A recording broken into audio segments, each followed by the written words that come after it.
Do you know what's inside? So if I gave you that seed, most of the time, what do you want to do? You want to throw away the seed. What do you want? You want a fruit, isn't it?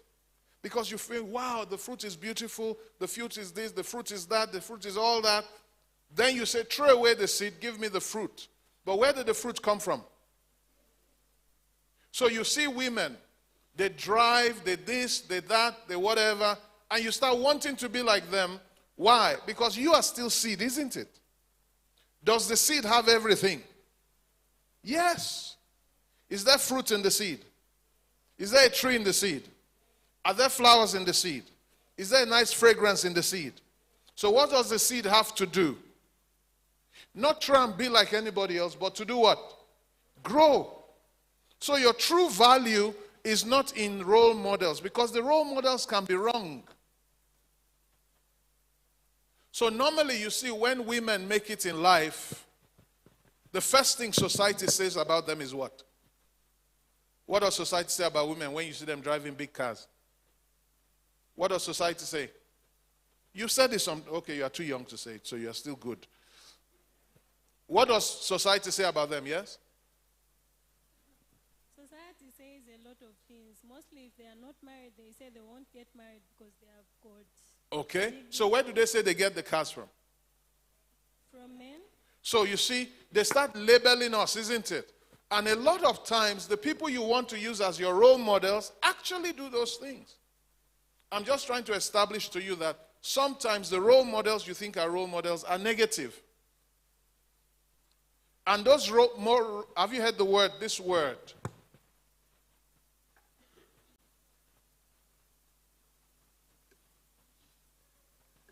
What word is this?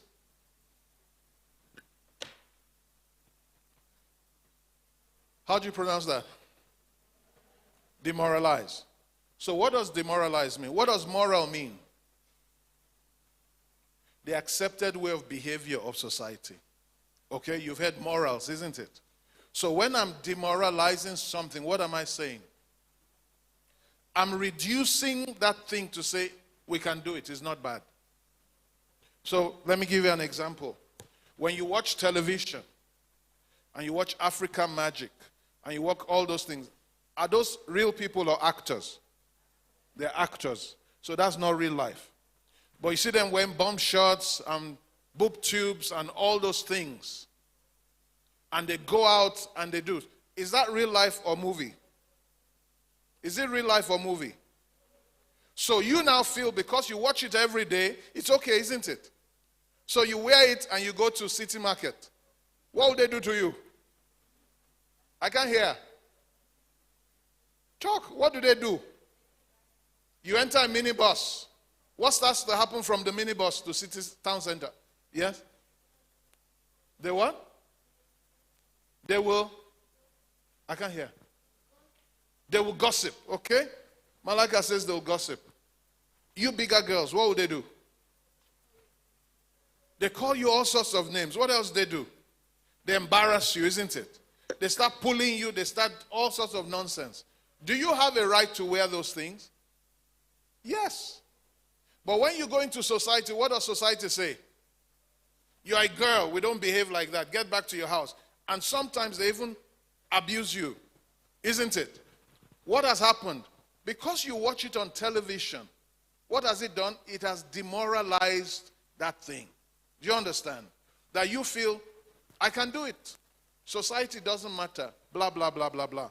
So there are some role models that do bad things that you feel, if she can do it, I can do it. It's my life. I don't care. What have they done?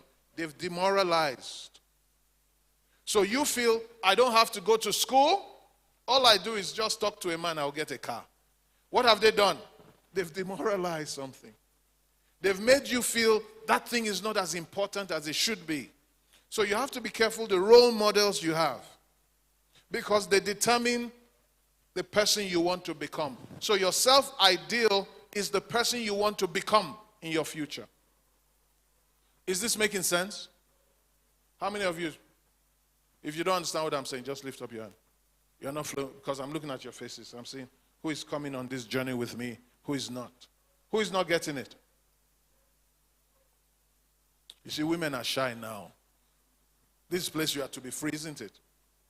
Okay, so everybody's getting it. Good. Are we ready with the microphones? Let's know what they are getting. So give anybody you like a microphone. They all said they are getting it. So give anyone you like. 3 each from each side. What are you getting? Betha, anybody you like. Choose. Everybody said they are getting it. So explain to me the idea of self-esteem, self-concept, self-ideal, demoralization of something. Explain it to me. You said you understand. Come on, explain. Champions are born by challenges. Be a champion. Come on. Yes. Never be afraid of the mic. Love the mic. What I've heard, Yes. that self-esteem is the way you value yourself. Yes. Even the way you estimate yourself. Good. Yes. The way you see yourself and value yourself. Go on. Yes. So, what does that mean to you? How is this affecting you? What does it mean to you?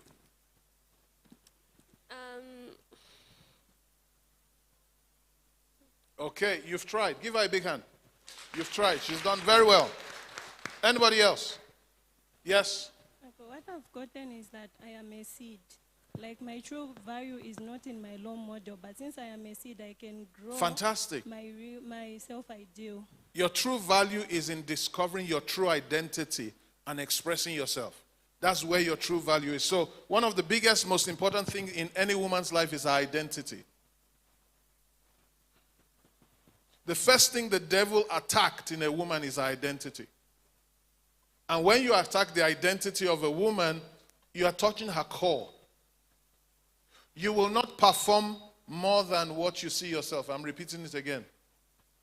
Even though you can do everything in this world, you will not perform higher than the way you see yourself and like yourself. So the better your self-esteem, the better your performance, your relationship with everything. Somebody else. Who has the microphone? Jolanda, who did you give? Yes, go ahead. Remind me your name. Elizabeth. Elizabeth. 2 Elizabeths today. Yes. I've learned that self-ideal is the way that you see yourself. Yes. In the future. Yes. Your self-ideal is the person you want to be. Go on. The way that you look at yourself, the way that you see yourself, how you're going to be in your future. Good. And how you want to be in your future. Yes, the same way. Mm-hmm. And self-concept, I've learned that the way that you... Your idea of yourself. Idea of yourself, like the way that you want to dress, the way that you want to... Aaron, he's calling your attention. The way that you want to dress, the way that you want to wear makeup on. Good. The type of shoes you want to wear. Is there anything wrong in not wearing makeup? No. Why do people want to wear makeup? Self-ideals. Do you understand? Yes. Identity. So you feel, oh, I'm not good enough. I must do this because everybody's doing it. I have to do it. Go on. That's all. That's all. Give Elizabeth a big hand. Awesome. And she has confidence, isn't it? You can feel her confidence coming out. Confidence is one of the best things you put on in life. Confidence. 2 things you put on. Number 1 is smile. Number 2 is what? By the way, your smile reflects your confidence too. Have you noticed when you are not confident, you hardly smile? You're always afraid. So when you are not having self-esteem, you will lack confidence, okay? And you become timid. When you are timid, people take advantage of you. They treat you anyhow. There's no boldness. You can't do things. But you were born with it. It's just the way you see yourself. Go on. Where's the microphone? Elizabeth. I can see the smile. Try. Don't give up. Try. Okay? No. Who else? Yes? Who does Jolanda like? Pick somebody. Anybody. Yes, you. Okay. What's coming out to you? What are you understanding? You were not here last time. We missed you. Hope everything was okay. Yeah. Good. Thank you. Where's your sister? Who came with you the today? The other one hasn't come. There's Natasha there. Where's Natasha? Hey. Where's the other one? She hasn't come. Okay. Talk. I've learned that being born a girl does not disadvantage us at all from becoming what we can become in life, like becoming somebody big in life. Good. So what men can do, we also can do. Fantastic. So what is limiting the girl now? What is limiting the girl? We've learned that it's society, culture, education. How does that limit you? I want you to understand it. Discuss that with me. Does society limit you? Society? Does it limit you? Yes, it does. How? For example, Because that's what Patricia told you guys. She said, it is not what they said that limits you. So what limits you now? the way we are being brought up. So now they've brought you up, but what's limiting you? Is it the way they brought you up that limits you? No, not really. Now that we have this opportunity to learn, like how we can come out of that box, how So we what can will be you able call to- this box? So it's not society limiting you, it's the box. It's the box. Do you understand? Yeah. Let me give you an example of that. Are you ready to learn that? You are doing well. Okay, sit down for now. We're continuing this discussion. So, no, leave the microphone with her. We are still going to continue. Now, think about this. If I asked you, what's your best food? Tell me. I'm not talking about your dream food. Your best food now. What's your best food? I'm not talking about food you've never eaten. I'm talking about food that you say today, that's my best food. What's your best food? Huh? You guys give Pastor Piri a big hand. Okay. Good. So what's your best food? Give me your best food. Let's write it down. What's your best food? Number one. Huh? Pizza. What? Pizza. Okay. Number two. What's your best food? Rice. What kind of rice? There are many types of rice. What kind of rice? What kind of rice? Because some of us have never even eaten jollof rice. Yes, what kind of, and there are many types of jollof rice. There's Ivory Coast jollof rice, there's Ghana jollof, there's Nigeria jollof, there's Senegal jollof. There are different jollofs. Do you understand? Yes? Nakonde rice. Good. So, two Nakonde rice. Okay? What else? Who else? Give me something. Shawarma. Three. Okay? What else is your best food? Yes? Chocolate. Chocolate is not food, though. Give me food. Huh? Or let me put chocolate. It's you. Who am I to tell you is not good? Chocolate. Good. Yes? Shima. Thank you. 5. Okay? Somebody else? By the way, lunch today is Shima. I notice all of you run away from Shima. So today we said no rice, no nothing, Shima. Okay? I planned for you. I've been watching you. Every time there's Shima, you walk away. You neglect Shima. So today we've planned, isn't it, Malaika? Everybody today is eating Shima. Number 2, we noticed. Let me tell you my secrets now. You can close them out. It's okay. Thank you. Number 2, you see, she had planned for that rice. It's not coming today. We noticed that some of you, after lunch, shoop, you go home. So today, lunch is coming at 15:30.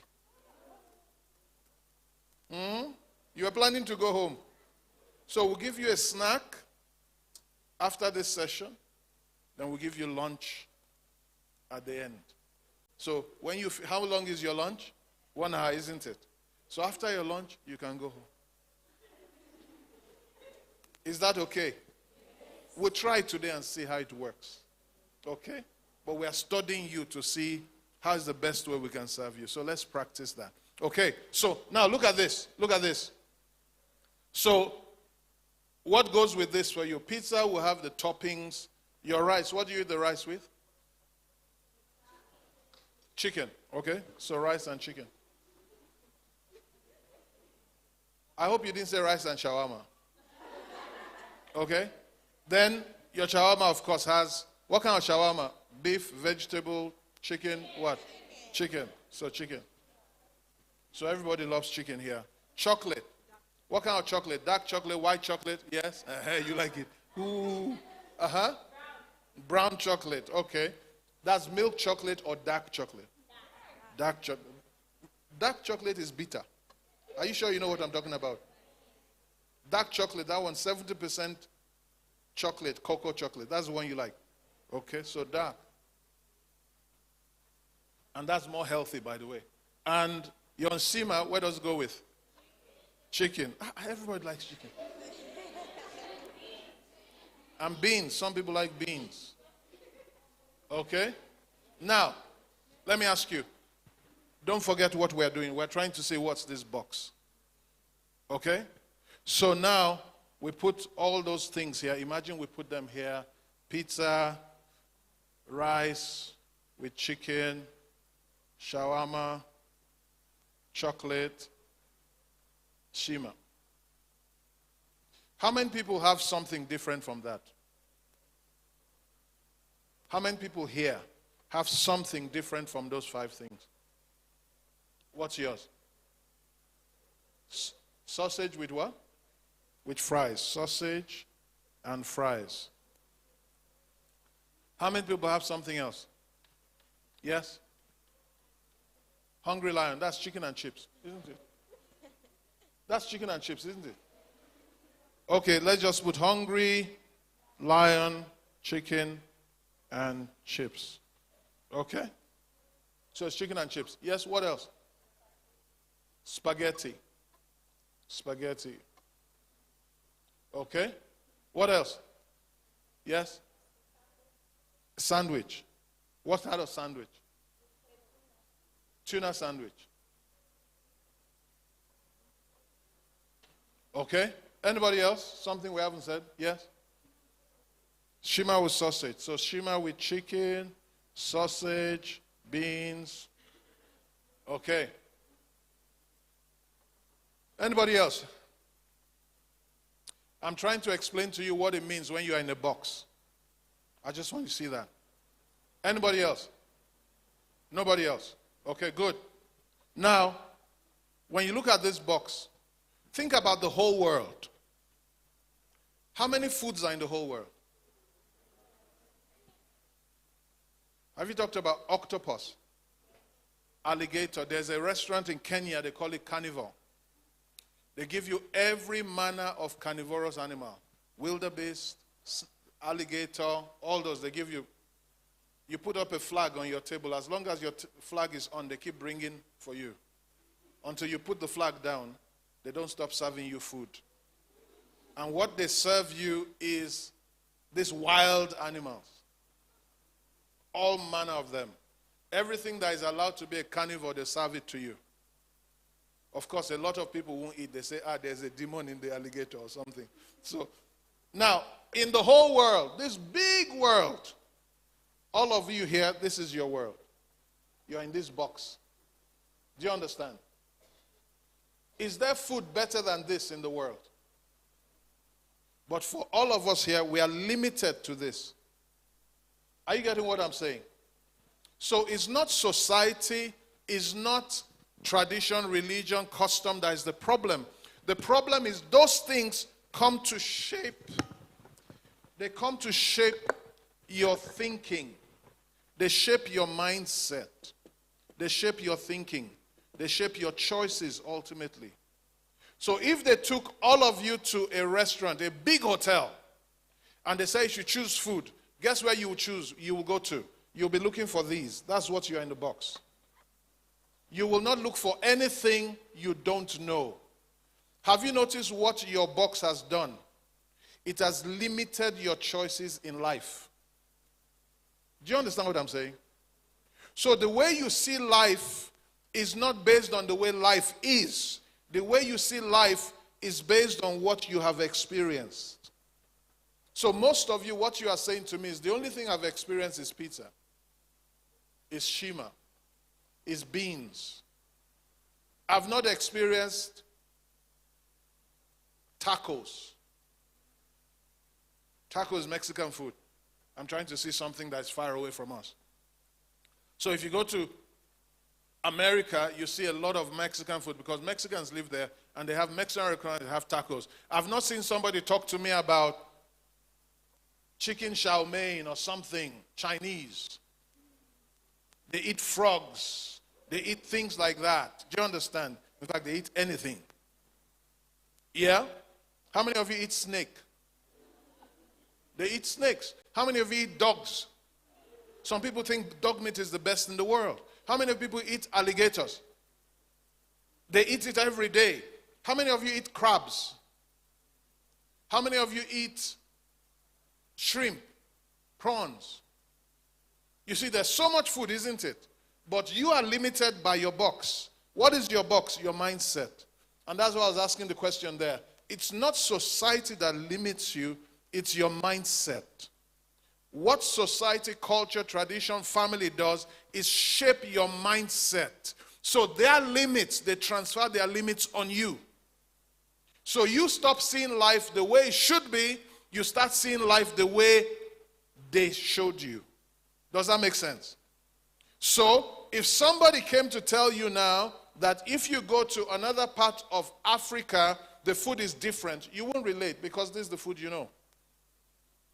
What have we done? We've put you in a box. So if most of you are going abroad now, guess what you would do? You buy a bag of Millie Meal and put in a suitcase.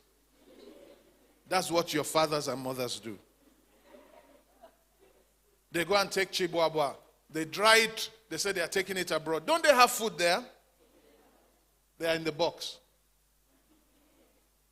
They go and look for derere and buy. Then you see dogs sniffing our suitcases. They say, there's contraband there. What's the contraband? Fingubala. It's inside your suitcase. Why? Because you say, I'm going to stay here. They won't have fingubala. Superior milling meal. They have maize meal there, but you want to buy yours. Because you feel it's the one we use in Zambia. That's the best one. Do you understand? Then when you go there, how do you think you would dress?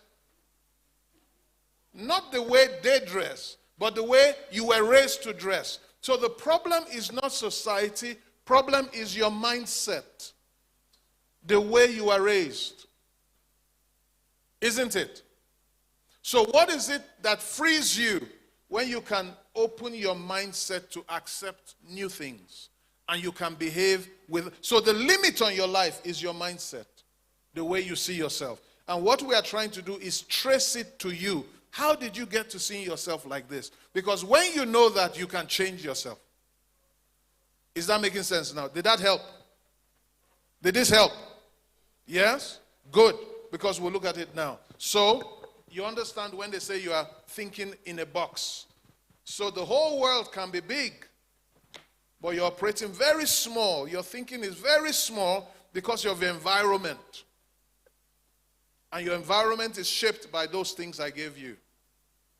Television, culture, tradition, education, religion, gender. They shape the way you think about yourself. Even though you can be everything, they limit you by saying you can't do that. And you believe it and you become that. Okay? So, self-ideal is the person I want to be in my life. Based on role models. Correct? And we said those role models can be very wrong. For example, there's this girl. She got married. Before she got married, she noticed her husband, she married, loved fish. But this fish, you must fry the fish whole like this. Okay? The man loves fish. But when you fry the fish, he has to eat the fish whole. If you cut it, he's in problems. He doesn't like the fish anymore. It's the same fish. But once you cut it, he just walks away. So when they got married, every time he wants to be happy, he'll say to his wife, cook me fish. So the wife goes, buys the biggest fish, cooks the fish, says food is ready. But once he sits on the table, opens the dish, he stands up, he frowns, he walks away. But it's fish. Why is he frowning and walking away? Because she cut it. You got it? Yes? And because she cut the fish, he walks away. Is there a problem with the fish? What's the problem? The way he was raised. His mother never used to cut the fish. In his family, that's how he was raised to eat fish. Do you understand? What do you call that? Culture. Is culture affecting his family life now? Now, why is the woman cutting the fish? I can't hear you. That's how she was raised in her home. You understand? So, this man will shout, will complain, will fight. They'll go to bed angry. They don't talk to themselves. And then he will tell her, I've told you many times, if you are going to cook fish for me, never cut it. Don't cut it. And the girl will say, I'm so sorry, my darling. Bashishani, sorry, blah, blah, blah, blah, blah. And he will do all that nonsense, isn't it? And next time she's cooking, what does she do? She cuts the fish. Why is it hard to change? She's in her box. So even though she doesn't want to cut the fish, she ends up doing what? So one day they were having a braai. And the boy went by his wife and says, hey, before you cut the fish, I'm here now. Put my own fish on the grill. Don't touch it. Don't cut it. Just put it there. Why do you even worry me about this thing? If you have a problem about me cutting the fish, that's my mother there. Go and ask her. She's the one that taught me how to do it. So he goes to the mom. Mom, I thought you said you love us. You want our marriage to work.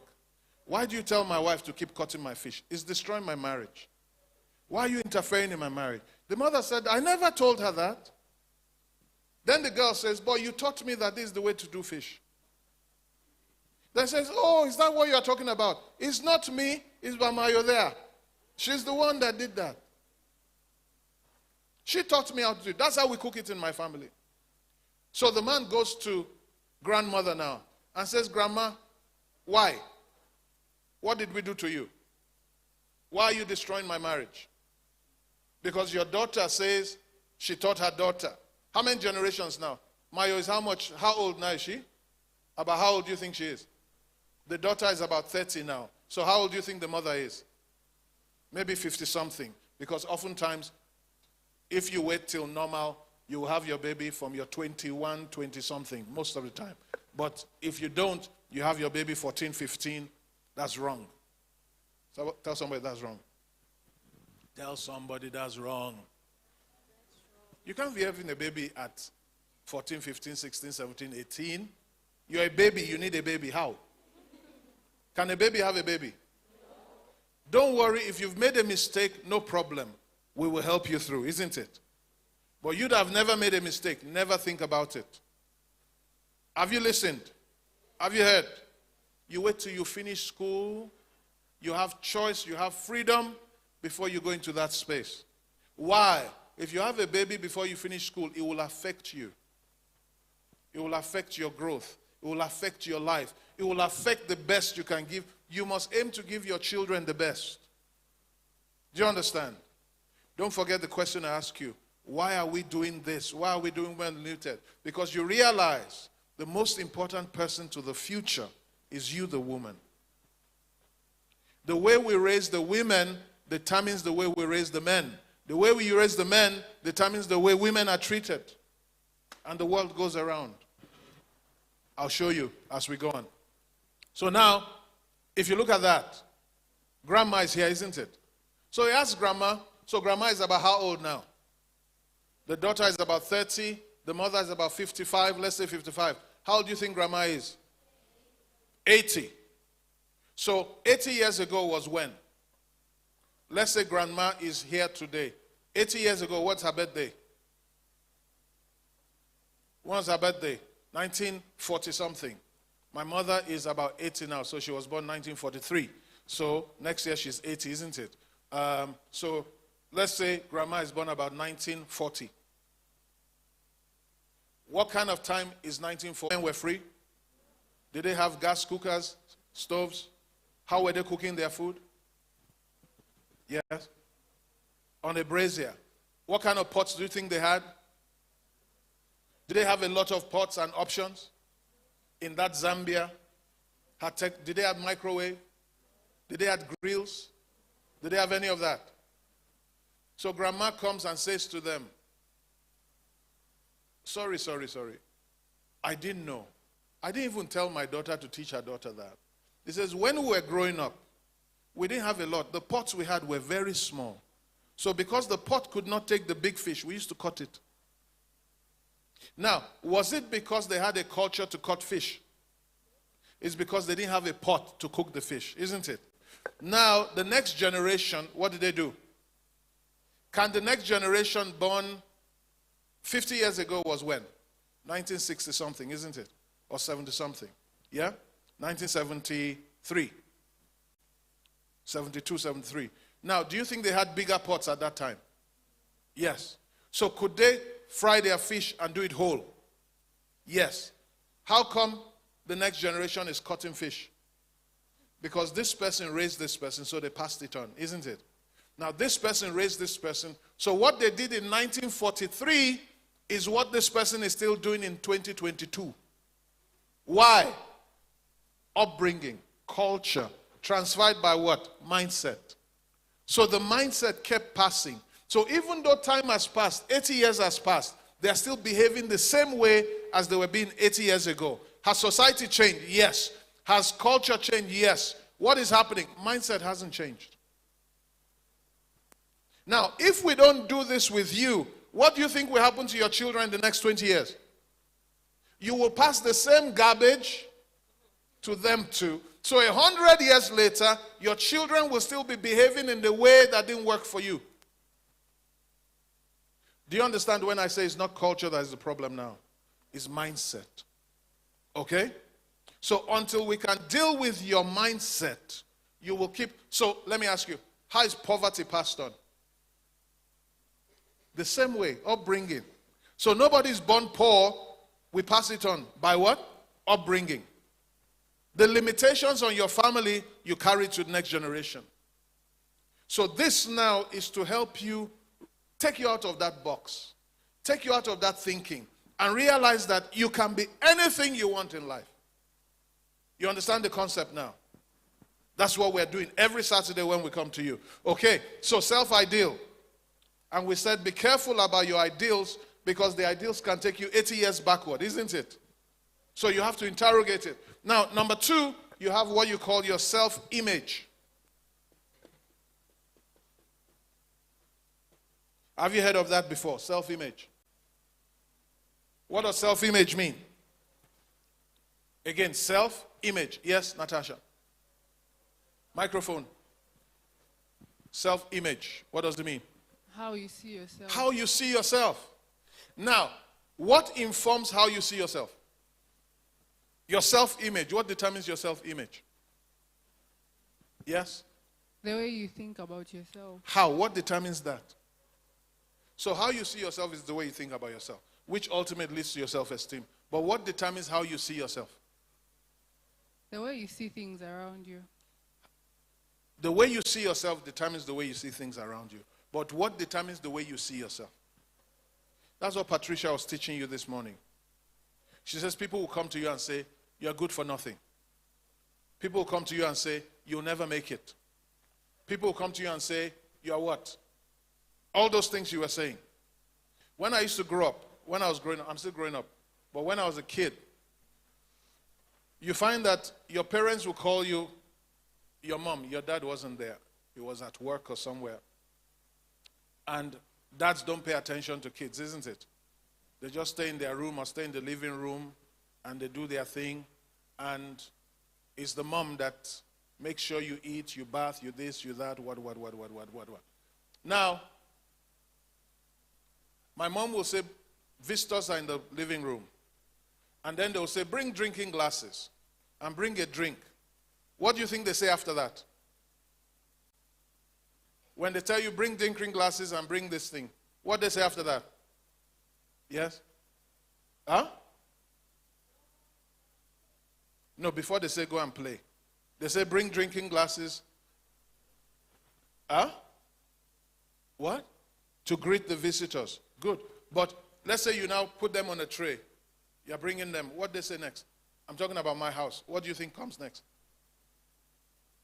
Yes? Huh?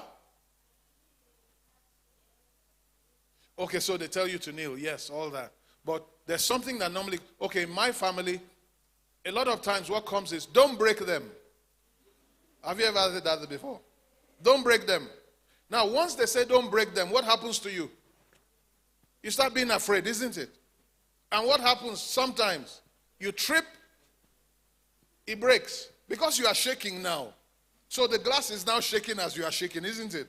And the drink is now shaking. And nothing in your mind tells you, let it lie. You just hold it and you are shaking like this. And the drink is, has it happened to you before? And what happens? It drops, boom, and it breaks. What do you hear next? I can't hear you. What do you hear next? Say it again. I told you not to break it. Then what comes after that? Good for nothing. You won't do anything. You can't be anything. You see where it comes from. And then what happens to you?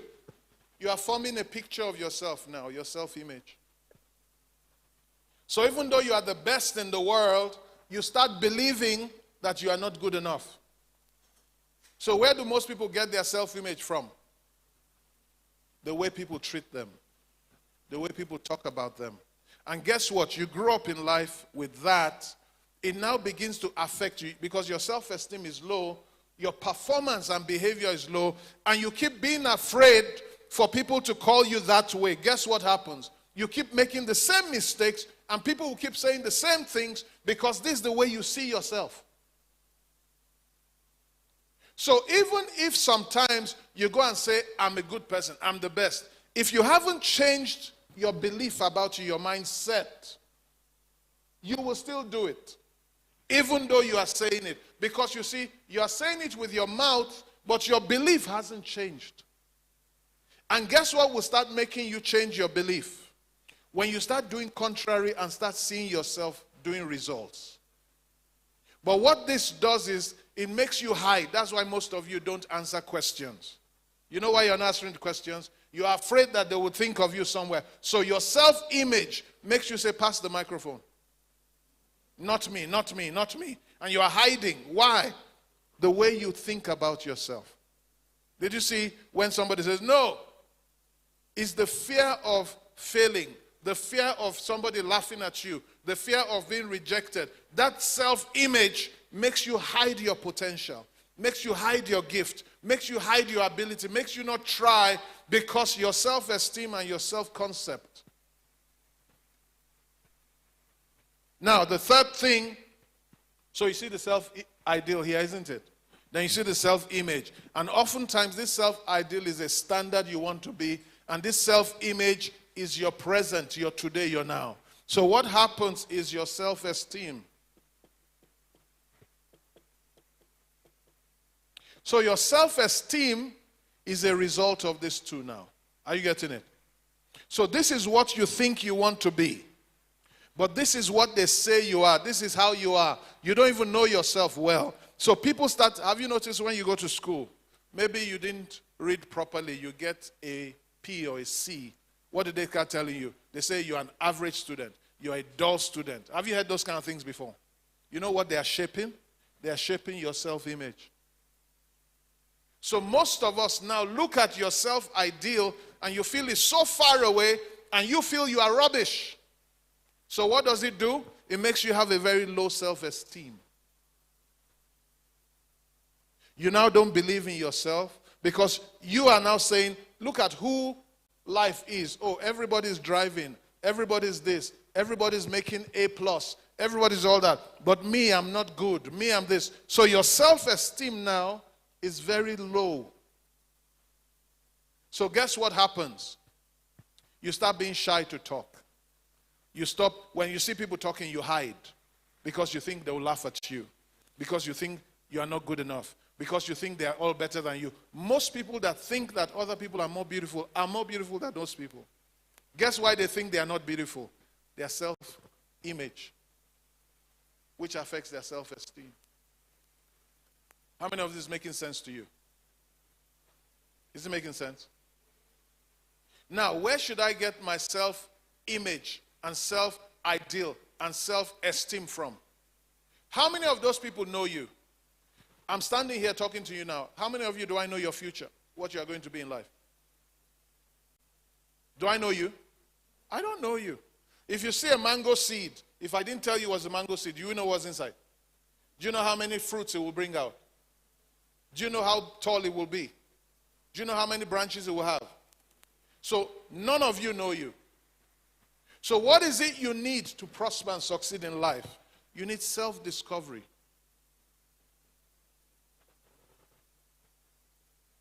So self-discovery now helps you to start building the right self-esteem.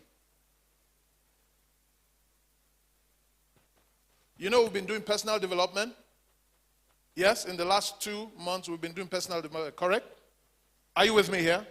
Why? Because it's a journey of self-discovery. This is where you ask yourself, what do I like? Let me ask you. How old are you? Now, my friend, how old are you? Huh? You're 12. How did you know that?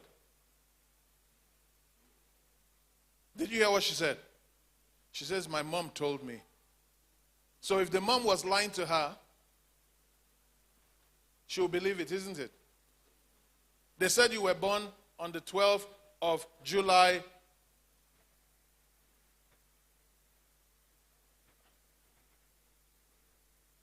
'20 what? 2009. 20 what? 2010. So you were born 2010 and, sorry? 14th of June. 14th of June 2010. Now, who was there? Was she there? So notice, what you believe is what they told you about you. What have you discovered about you? That's why I'm asking a question. So if somebody told you, you're not beautiful, do they know you? Do you know you? Why are you believing what they are saying? Why don't you find out yourself? Self-discovery. Why don't you find out how good you are? And you see, the more you start to know about you, the better your self-esteem becomes. So most of us have been looking at ourselves from the eyes of people that don't know you. So my question is, who knows you? Who knows you? It can't be yourself, because you came to meet everybody here, isn't it? So who do you think knows you? Let's look at our Bibles. Check it out. David, tell me when we'll need a break, okay? You have the drinks and the biscuits. It's what time now? Should we take a break? Huh? Yes or no? How many people say yes? You have freedom. Express yourself. Don't look at your people left or right. Be free. How many people say yes, you want to take a break? Put it up. We're voting. It's democracy. Put it up high. If you don't put it, they can't see it. How many people say no break? Put your hand up. Everybody must vote. Okay, put your hand down. It's your civic duty as a Zambian to vote. Everybody must vote. Everybody must vote. It's part of patriotism. So when you grow up to the age to get your voters thing, you must go and get it. It's a civic responsibility. Everybody in Zambia must vote. Every time. Okay? So let's practice now. So how many people want a break? Put your hand up. You are free. Don't let anybody influence you. Okay? Put your hand down. How many people do not want a break? Put your hand up. So, the break wins. Democracy, isn't it? So let's take a break, 15 minutes. We'll be back by 13:20, am I correct? Do they go out or do you bring it in? You bring it in. Okay. So, while they are bringing it in, what are you learning so far? Microphones, Betha.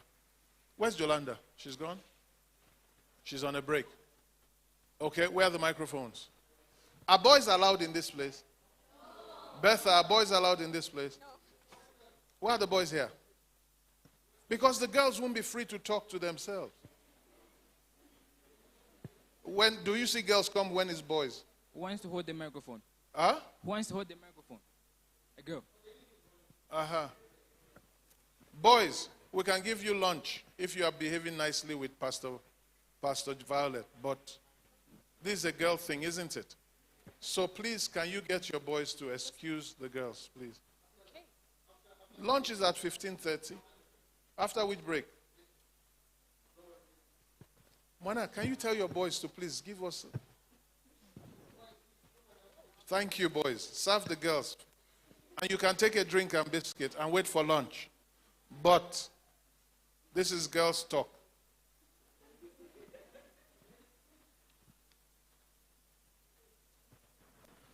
Okay.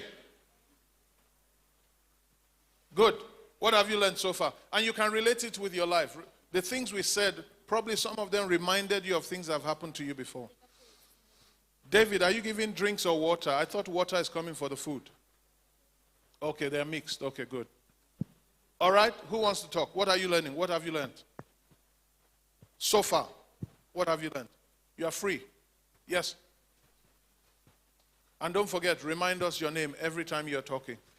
Everybody talking, don't forget to start with your name first. My name is Elizabeth. Elizabeth, yes. I've learned that a girl or no. Talk about yourself. Don't talk about a girl. Talk about you, your life, yourself. I've learned that I should not limit myself because if I limit myself, I won't see my potential. Good. Very good. And I've learned that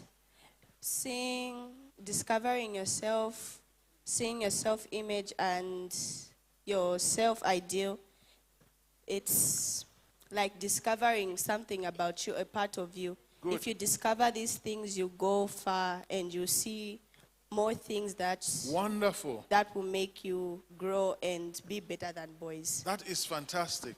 And your goal, give her a big hand. The goal, you see, if you want to be successful in life, don't try and be better than anybody, whether they're a boy or girl. What you want to be the best you. Not try to be better than somebody else. Because you and that person, look at you now, Elizabeth. How many people are like you in the world? No one in the world. So why are you trying to be somebody? Because if I want to be better than somebody, it means I want to be them. So I want to be your biggest competition is you. You are trying to be better than what you were yesterday. Do you understand? And how does it happen? The more I discover, she gave us that, the more I discover about myself, the more I want to be better. Do you understand? So what is the greatest thing you need for you to keep growing? Knowledge. The more I know about myself, the more I become better. The more I know about myself, the more I become better. And that I do by learning, by reading, by knowing things. So what is the biggest enemy of any woman? Your biggest enemy, what do you think it is? Your biggest enemy, yes? Yes. Don't forget, tell us your name. Your biggest enemy is what? My name is Faustina. Faustina, what's your biggest enemy? People. Sometimes they talk bad things about you and your self-esteem. Okay. Yeah. Now, why is that happening? You see, a lot of times when people talk bad about you, is one, they're envying you, or two, you are projecting to them that. You are showing them that. You are not giving them confidence. People only talk back at you what they see you. They're describing back at you. And some of them are mean. They don't know you, they talk bad. So you don't, it's not people that really is your enemy. But people can be bad, isn't it? Now, what's your truest enemy? Your biggest enemy is what? Yes? Yes? Say it. It's you. How? How are you your biggest enemy? Where's the microphone? Yes? The biggest enemy, how?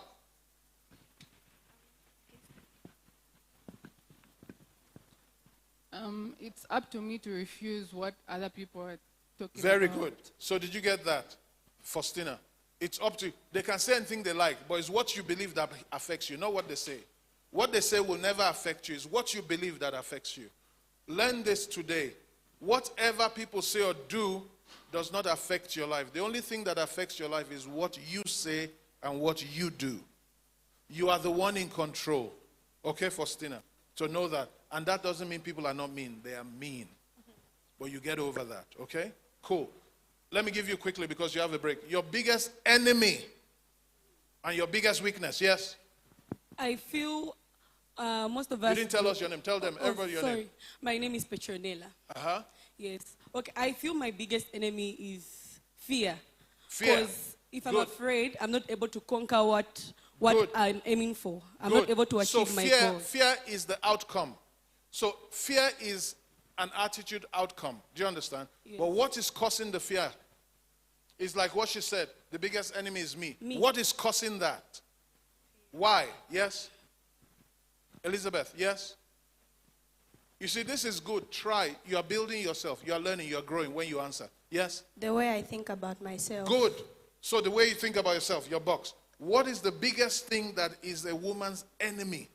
So what causes the way you think about yourself? Patricia talked about it earlier. She gave you, this is a lie, this is the truth. So when I don't know the truth, then it happens. The way I think of myself can be a lie. And if I'm thinking lie, then it will affect my life. Okay? So sit down. Thank you. Somebody else, let's just give it to you. Your biggest enemy is ignorance. The biggest enemy of any woman, the thing that puts you down is what? Ignorance. Not a devil, not people, not... Fear comes out of ignorance. A lack of self-esteem comes out of ignorance. You don't know. So what's your biggest enemy? I can't hear. Ignorance. What's the solution to ignorance? What's the access to knowledge? Education. So what's the girl's best friend? I can't hear. Say it loud. Every girl, not two. What's your biggest friend? What chases away fear? Knowledge. Where does knowledge come through? Education. So if I want to keep a woman down, what would I do? Get her away from education. Have you noticed? The more educated you are, the more prosperous you are. The less educated you are. Have you seen women not educated? Have you seen women educated? Is there a difference? Huge. So what's the best thing you can do for yourself? Is it go and buy phone or buy clothes? What's the best thing you can do for yourself? Get what? Educate yourself. Get knowledge. Get wisdom. That's how you change your life. Because once you discover, you become. Let's take our break. I'll ask you questions when I come back. Is this helping you? Good. We come? So Betha, please guide us. Give yourselves a big, big, big hand. Okay? So Betha is in charge. When you're ready, you call us back.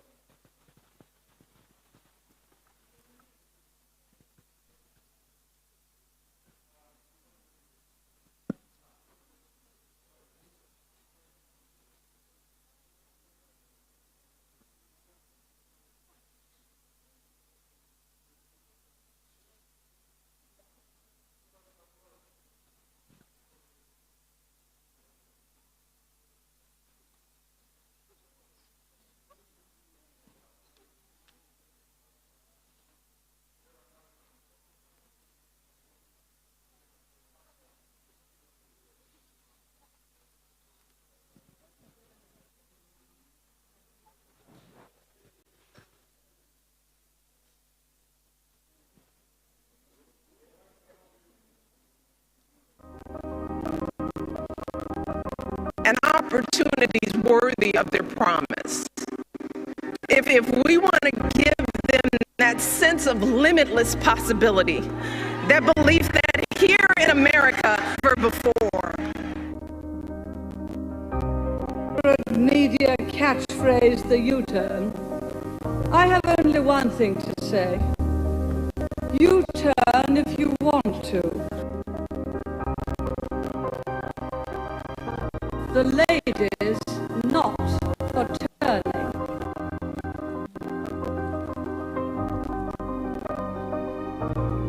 You might never fail on the scale I did, but some failure without failing at something, unless you lived so cautiously that you might as well not have lived at all, in which case you fail by default.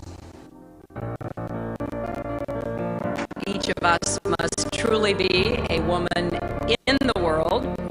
We need to be as fearless as the women whose stories you have applauded, as committed as the dissidents and activists you have heard from, as audacious as those who start movements for peace when all seems those lost. Together, I do believe it is part of the American mission to ensure that people everywhere, women and men alike, finally have the opportunity to live up to their own God-given potential.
I'm on government assistance, and I run out of money, and I had to buy Pampers for Jelani.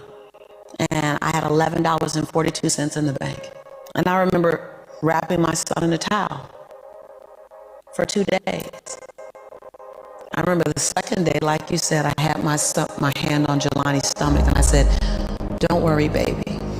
Mommy will never be this broke or broken again." And that day, what shifted for me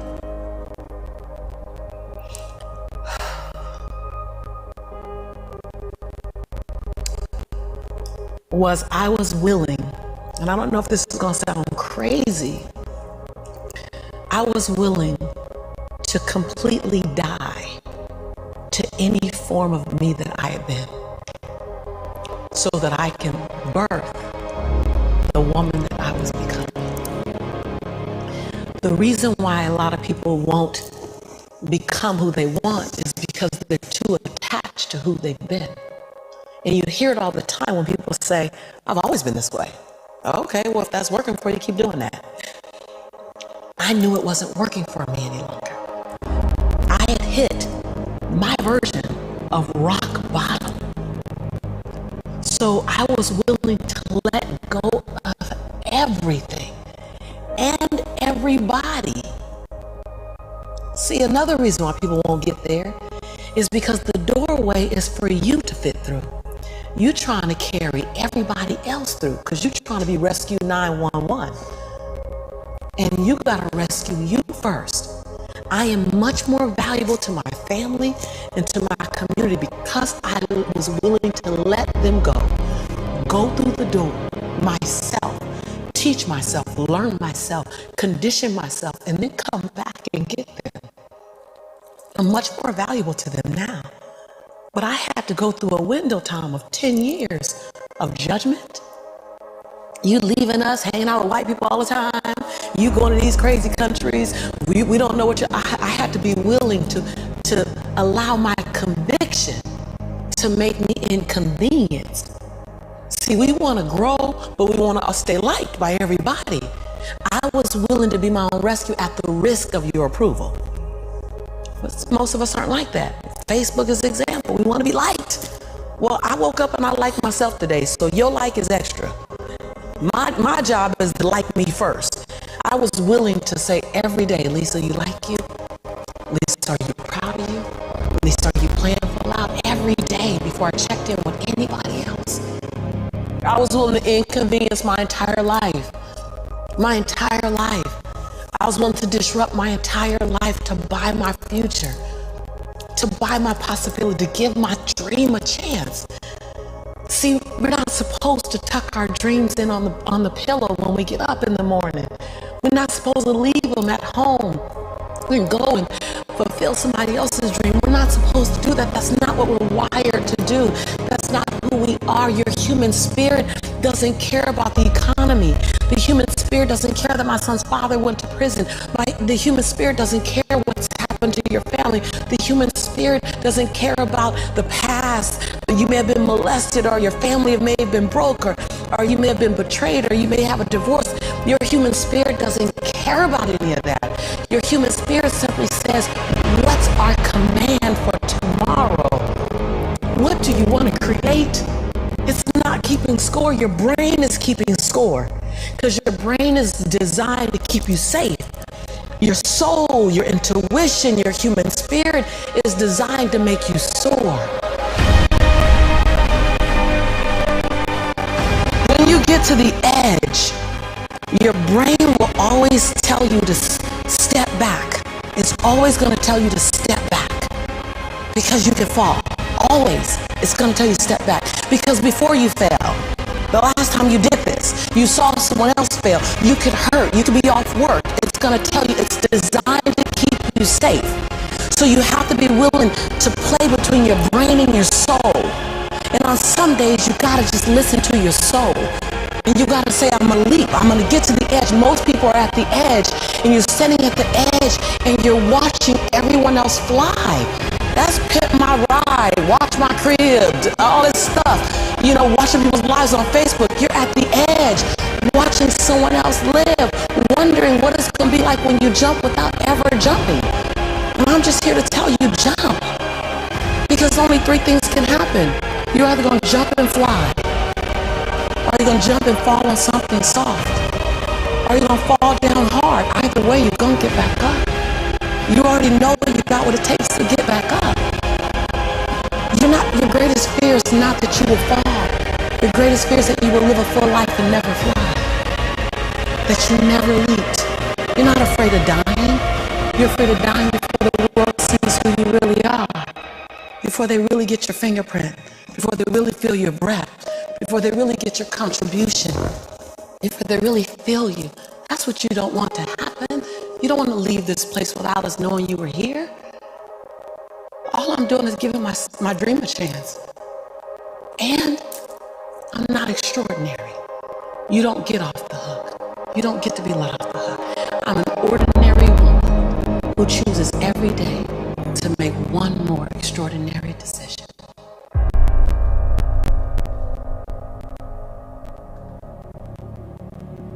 Everything that I need to get back up, I have in me.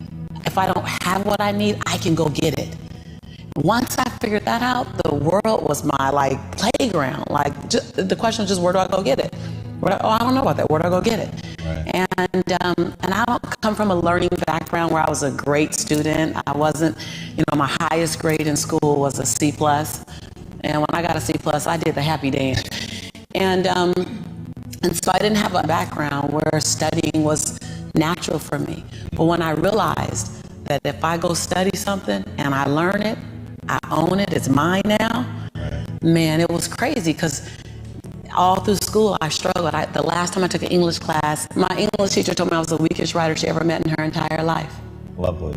Yeah, lovely. And the same year I took a speech class, and my speech teacher, he said, quote unquote, Ms. Nichols, I recommend you never speak in public, that you get a desk job. Oh. And so that's mean. Yeah, it was demotivated people, sad people hurt. Sad people make other people sad. Hurt. Bottom line, don't take it personal. Hurt people hurt. See, most people want the convenience of transformation without the inconvenience required for transformation. So my grandmother says, and I love to repeat this, your conviction, what you're passionate about, your conviction and your convenience don't live on the same block. They ain't even in the same zip code. So if you want to have a conviction for something, you have to sign up to be inconvenienced. We're trying to find convictions and passion and breakthrough on the inside of our box. Well, when you realize that the box doesn't even exist, like someone made up, oh, you're playing outside the box, so we all bought into, there's a box. Well, I don't even own a box. I don't even want to get in your box. Like, you better come out here because I ain't getting in there. And so when you start thinking like that, Tom, all of a sudden, everything is possible. So I disrupt people when I say, you want to make me extraordinary because it lets you off the hook. What if the God that we call God, the divine, whatever your faith is, what if there's no partial? It's not going to give me a hookup and not give you one. Not going to give me an opportunity and not give you one. I'm just going to go after it. If I die, I'm going to die on the treadmill, like Will Smith said. I'm going to be on the treadmill running. I'm just not going to stop because I believe all things are available to us. I'm just willing to go after them. Are you willing? And then that is so disruptive because then you got to make a decision. Because it's easier to live inside the parameters of, well, as a black woman, well, as born and raised in South Central, well, I'm academically, I'm dyslexic. I wrote 7 books, I'm dyslexic. So just knowing, like, I'm not perfect. What I do really well is I manage my imperfection well. And so we're all waiting for perfect. It's an illusion that will never come to you, and it's an excuse to never show up and play. Your story is not meant to be your fortress. Your story is meant to be your fuel. Any story. Like the beauty of me being one of the top 1% earners in America is that I was on government assistance. Right. Like, that's the beauty. Like, come on, it wouldn't be a big deal if my family was rich. Whatever. Like, I'm supposed to do something. The beauty is that when you show the little engine that could story, like, I'm not going to run fast, but I ain't going to stop running. I might slow down and have to breathe and catch my breath, but I'm not stopping. Because I believe all things are available to all of us. And good people should do well. Because when good people do well, good people just do more good in the world. I'm that same girl who ran track for Dorsey High School, who struggled to get into high school, who got kicked out of college because I couldn't afford to stay. That was on government. I'm that same girl. I'm that same girl. I don't forget her. I'm also that same woman who runs a multi-million-dollar business. I'm also the same woman who has 7 bestsellers. I own both of those. I own all of it. I don't shrink to my greatness, and I don't live in my saga and my sorrow. If you can own your brilliance while owning your imperfections, if you can own your giant while owning your smallness, if you can live in duality, constant duality, the freedom will be earth-shaking if you can live in that. See, either you don't want to be as great as you really are, and you're trying to dim your light so that others won't feel insecure about themselves in your. Hi everyone. So our tea break is over, so let's get geared for our next session. Thank you.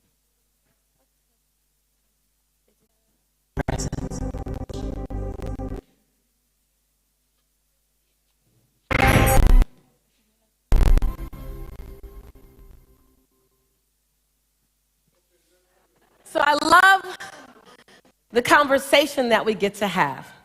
I love where the conversation gets.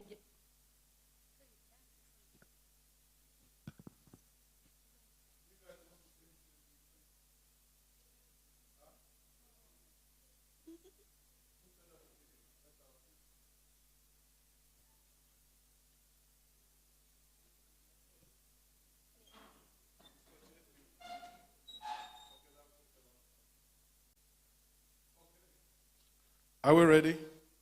Yes. Can we continue? Yes. Okay, let's continue. So what have we heard so far? We're going to use the Bible now, okay? What have we heard so far? What have some people left? Okay. David, please give me a bottle of water. Okay, what have we learned so far? Tell me. What have we learned so far? Thank you. Yes. And don't forget, when you talk, remind us your name every time, because people are watching you online, so let them know who is talking and let them know how a superstar you are. So you are being watched online, and everywhere they see you, people start saying, "Oh, there's a superstar there." Yes? Hello, I'm Petronella. Yes. So we By the way, have you noticed only about 5 people have talked today? Petronella, Elizabeth, who else? Natasha, who else? You have spoken. Pezzo has spoken. Who else? What's your name? Felicitas. Felicitas, correct? So you have Felicitas, Pezzo, Natasha. Huh? Who? Bridget, yes. What's your name? Faustina. Have you noticed? Just a few people have spoken. In all the women here, only a few people have spoken. And that's what happens most of the time. And that's the thing we're trying to break. When women go to a place, show yourself you are there. If you're quiet, they'll take advantage of you. If you don't talk and speak out for yourself, they'll take advantage. They'll think you are not there. Are you with me? So this is where you practice your leadership, practice your boldness. Because one day you are going to be sitting in a place where they're going to make decisions about women, and you should stand up and say, "No, that is not right for women." Hope you know men should not be making decisions about and for women. Women should be making their own decisions themselves. So you must contribute, isn't it? So what are you doing? You are practicing your leadership now. Very important. Yes. Are we back online? Good. Yes. Petronella. All right. So we were talking about women unlimited, how women are being limited. So we said women are limited in society, culture, religion. Does that make sense education. to you? Do you agree with all the things we're talking about? Yes. Is it real? Do you think we're telling the truth or we're just talking? It's real. It's real. Yes. So what does this do for you? You learning about this now, what does it do for you? Come again. What is this knowledge doing for you? Well, it has built up my self-confidence Okay. to say what a boy can do, I can also do better. Yes. Not just do it, but I can also do Good. it better. Very good. Yes. So who you are born is not your fault. Yes. Correct? Yes. You are born boy, you are born girl. Did anybody choose to be boy or girl? No. So nobody should punish you for that, isn't it? You have freedom like everybody else. Yes. Petronella, awesome. Give her a big hand. Yes, somebody else. Did you notice what I tried to do? I tried to make it not you. You see, most of the time, the way you are raised in school is to tell the teacher what the teacher told you. You haven't matured, you haven't grown. What I want you is not to tell me what I told you, it's to tell me what you think. That means you've thought about what I told you, and you can tell me, I don't agree with that. I agree with this. This is my thought. Do you understand? That's what I want to see. I want you to think about what I say to you, and if you agree, agree. If you don't agree, say, I don't agree about that. That doesn't make sense. That's not true. And that's where we start to learn, to grow. Do you understand? So don't just sit down and accept. Think about it. It's not church. Is it church? So you are free to talk. Okay? And don't leave here without being free to talk. Talk freely. Thank you, Petronella. Who's next? Who wants to tell us? What have we learned so far? Yes. Good. It's good to see somebody else talking. My name is Loveness. Loveness, yes. How many Loveness are here? 2? There are 2, yes. Uh-huh. Today I've learned that gender is the way the society think about the boy or Yes. the girl. Gender is the roles and the way society says boys and girls should behave. And I've also learned that self-discovery is the way you self-discovery is knowing you more than others. Good. Knowing yourself. Check your dictionary. Google self-discovery. Tell me, read it out, what it says. Yes, go ahead. Is knowing yourself. David, your boys should wait to eat, okay? But if they're in a hurry, they can go. Yes. Continue. Your self-discovery, yes? I said that self-discovery is knowing more about yourself. Good. It's discovering who you are, Yes. your potential, your gifts, and that gives you boldness, and that gives you courage, and that gives you lives a full life. So your whole life is a journey of self-discovery. Very good. Good. Thank you, Loveness. Yes, somebody else? Anybody else? I want to know, how is this helping you? Is it making sense to you? I want to know. Yes. What Bridget. I have learned, what I have learned about self-concept is the way you look at yourself. Good. Yes. So the way you look at yourself determines what? Determines. The way you behave, Yes. the way you perform, Yes. the things you do, what you expect of life. Yes. Continue. Even then, self-ideal. This is what you want to become in future. Where do you get your self-ideal from? Your role models. Most of the time from role models. Good. Yes. Then self-image is how you view yourself. Yes. Where does that come from? What you see. The way people treat you. Yes. That's not where you should get it from. Oh, yeah. But it comes oftentimes the way people treat you. Yes, and self-esteem. Yes, this is knowing The way you yourself. like yourself now, the Yes. way you feel about yourself. Yes. Thank you. Good. Did it make sense to you? Bridget, did it make sense to you? How does it positively affect you? How does it, if you live here today, how has that made you a better person? It is boosting my self-confidence. Good. It's boosting your self-confidence. Good. It means that every one of here can discover a lot about you, isn't it? Yes. And while we don't know who we are, we keep being timid. Meanwhile, you can be anything in the world. Okay, good. Thank you. Thank you. Yes, Charity. Oh, why am I calling your name? Tell us your name. Okay, my name is Charity.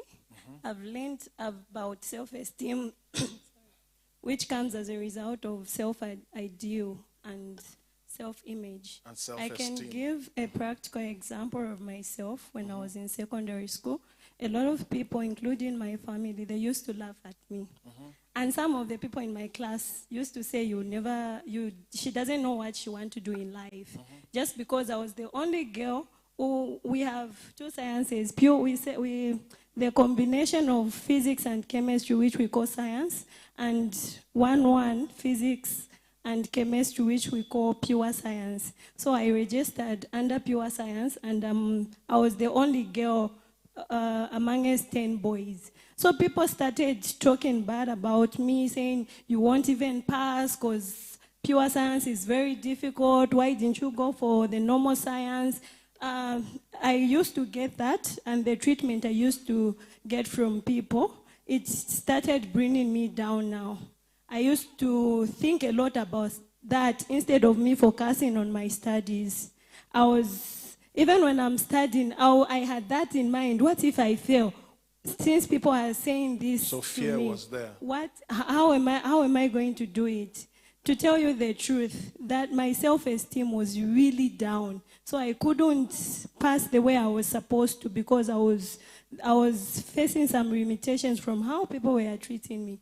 But I have learned that self-discovery, once you know who you want to be, no matter what people will tell you, as long as you are determined and you know yourself, you know what you want to be, you will push towards what you want to That's be. right. Even if they say the negative things about your life, you will always push. That's so right. after those results I got, I had to sit down to myself to say, whatever they are saying about me, that's not me.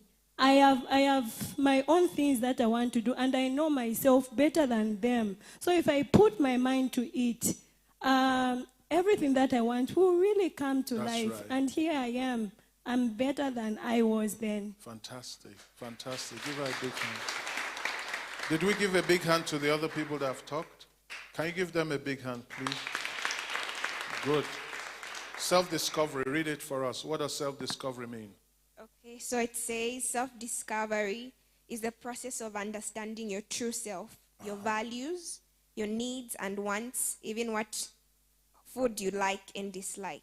Good. And then somewhere it says true self-discovery starts when you evaluate your life and think about what's energizing and what's not. So self-discovery is you discovering you. Let me ask you a question. What she said, you even discover what food you like. How many of you chose Nshima? No. you were born and you said to your mother, I want Shima. So notice, you like in Shima not because you like it, but because that's what they chose for you. Does that make sense? So when you grew up, how many of you chose, your mom grew up now, she has 2 mammary glands, isn't it? How many of you said, I want the left or the right one? You know what mammary glands are, don't you? Who chose the left or the right? She just gave you, isn't it? And you drank milk. Could you have drunk something else? Yes. They could have given you something else. You could have taken formula from a teen, isn't it? You could have taken milk from a goat or from a cow, correct? Correct? But they gave you breast milk. People are still saying, what's mammary gland? I've just given you that now, so you know what it is. Now, when you finished, your mother got tired of giving you breast milk. What did they do? Did they give you cornflakes? Did they give you, what did they do? Yes? They made, did you choose the porridge? Did you choose to put maybe sugar or butter or peanut into it, peanut butter? So it's what they chose for you. Did you notice that because they chose you and you've been eating it, that's why you like it? Have you noticed you have never chosen anything for yourself?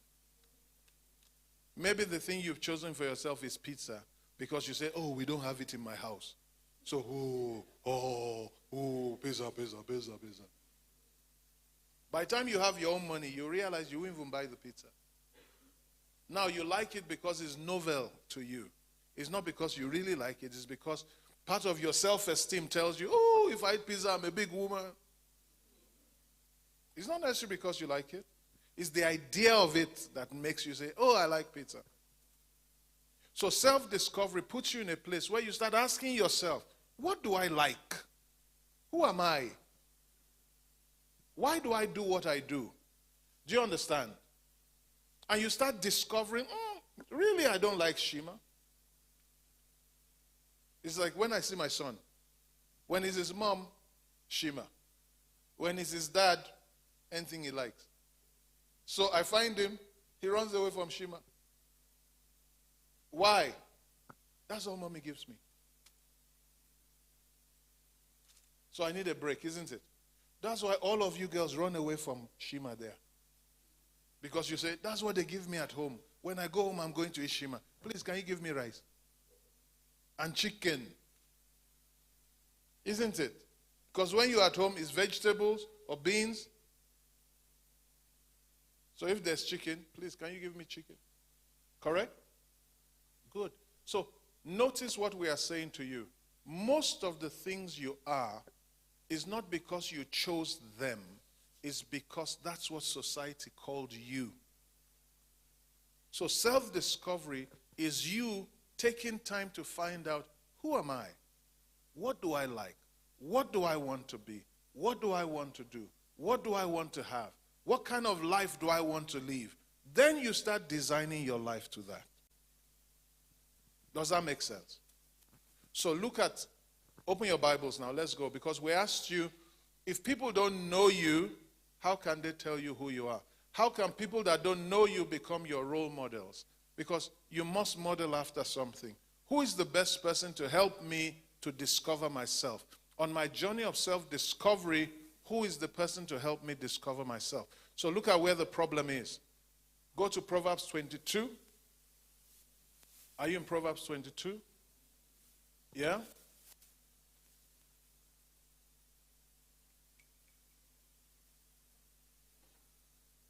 Hallelujah. Hope this is helping you. You see, what's going to happen very soon is this. Your self-esteem is going to go up, and you'll see that your performance in school will go up too. Hope you know that. The more you believe in yourself, the better you become as a student. Right now, why your education, you are not doing as well, if you are not doing very well, is because you don't know why you are reading. You don't know why you are studying. You don't like what you are doing because your mind is not there. You just feel, I'm doing it because of my parents. You're not doing it because of your parents. You're doing it so you can have a better life than your parents. If your parents had the opportunity you have now, they will be 1,000,000 times better than who they are now. So this opportunity is not, when you go to school, you are not doing it because of parents. Your degree or your grades is not for your parents. It's for you. Most of our parents didn't have the opportunity. And if they had the opportunity and they didn't use it properly, that's why they want you not to make mistakes. And we've said, what is education to a girl? What is education to a girl? We said it before we went on break. What happened? You threw it away? Yes, ma'am. What's education to a girl?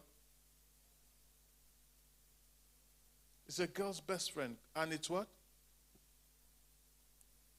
Yes. It is through education you have knowledge, and through knowledge you succeed in life. Ignorant people never succeed because they don't know. Look at Proverbs 22. What is the reason why people's lives end up the way it is? Proverbs 22, verse 6. And everything we have said to you so far is encapsulated in that. And it says, train up a child in the way they should go. What's that? Culture, tradition, religion. Train up a child in the way they should go. Why? So that when he or she is old, they will not depart from it. Do you have Amplified Bible? Let's try that and see. Notice, what determines what I become in my future? When I'm old, 30, 40, what determines that? What determines my future? From Proverbs 22, verse 6. What determines my future? I can't hear you. Your background. Use another word for background when you see that there. So it says, train up a child in the way they should go. When he is old, he will not depart from it. And she is old. We're talking about she here. So, what is the most important thing to your future? I heard it. Notice, training.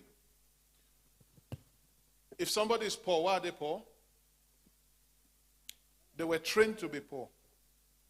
Let me ask you a question. What are the characteristics of most poor people around you? What do you notice about poor people? Yes? Their mindset. What about their mindset? The way they think. How do you know the way they think? Don't give up. Don't give up. I don't want you to give up. You are doing the right thing. You are saying the right thing. So don't give up. How do you know the way I'm thinking? By the way I'm behaving, isn't it? Yes. So don't give up. Never give up. You're on the right course. You're answering very well. Continue. So give me some of the ways poor people behave. They doubt themselves. Number one, they doubt themselves. If somebody else wants to speak, just raise up your hand. Yes? Bridget? They're ignorant. Give her the mic. So, ignorant, yes? Because, for example, when it comes to participating in current affairs, like yes. voting, they'll be like, no, we can't do this, because when we vote, we'll be not accountable to the people. So, something you find about poor people is, one, they're ignorant. What did you give us? Tell me your name again. Faustina, what did you give us? Mindset. Their mindset is, then you said they're ignorant. Somebody else? Yes? Who has a microphone? What do you notice about? Yes? Most of the poor people around we see, even when you greet them, the answers they give. Mm-hmm. For instance, I was saying in Bemba, where you greet someone, Mudishani, he responds to say, if you're not feeling it, to the children, if you're not feeling it. Like, what does that mean? Like, it is what it is.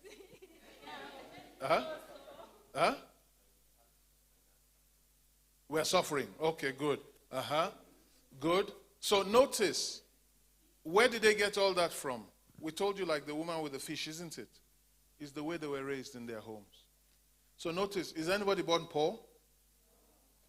What made them poor? Training. What made people rich? Training. So it's the way they train you, that's what you will become.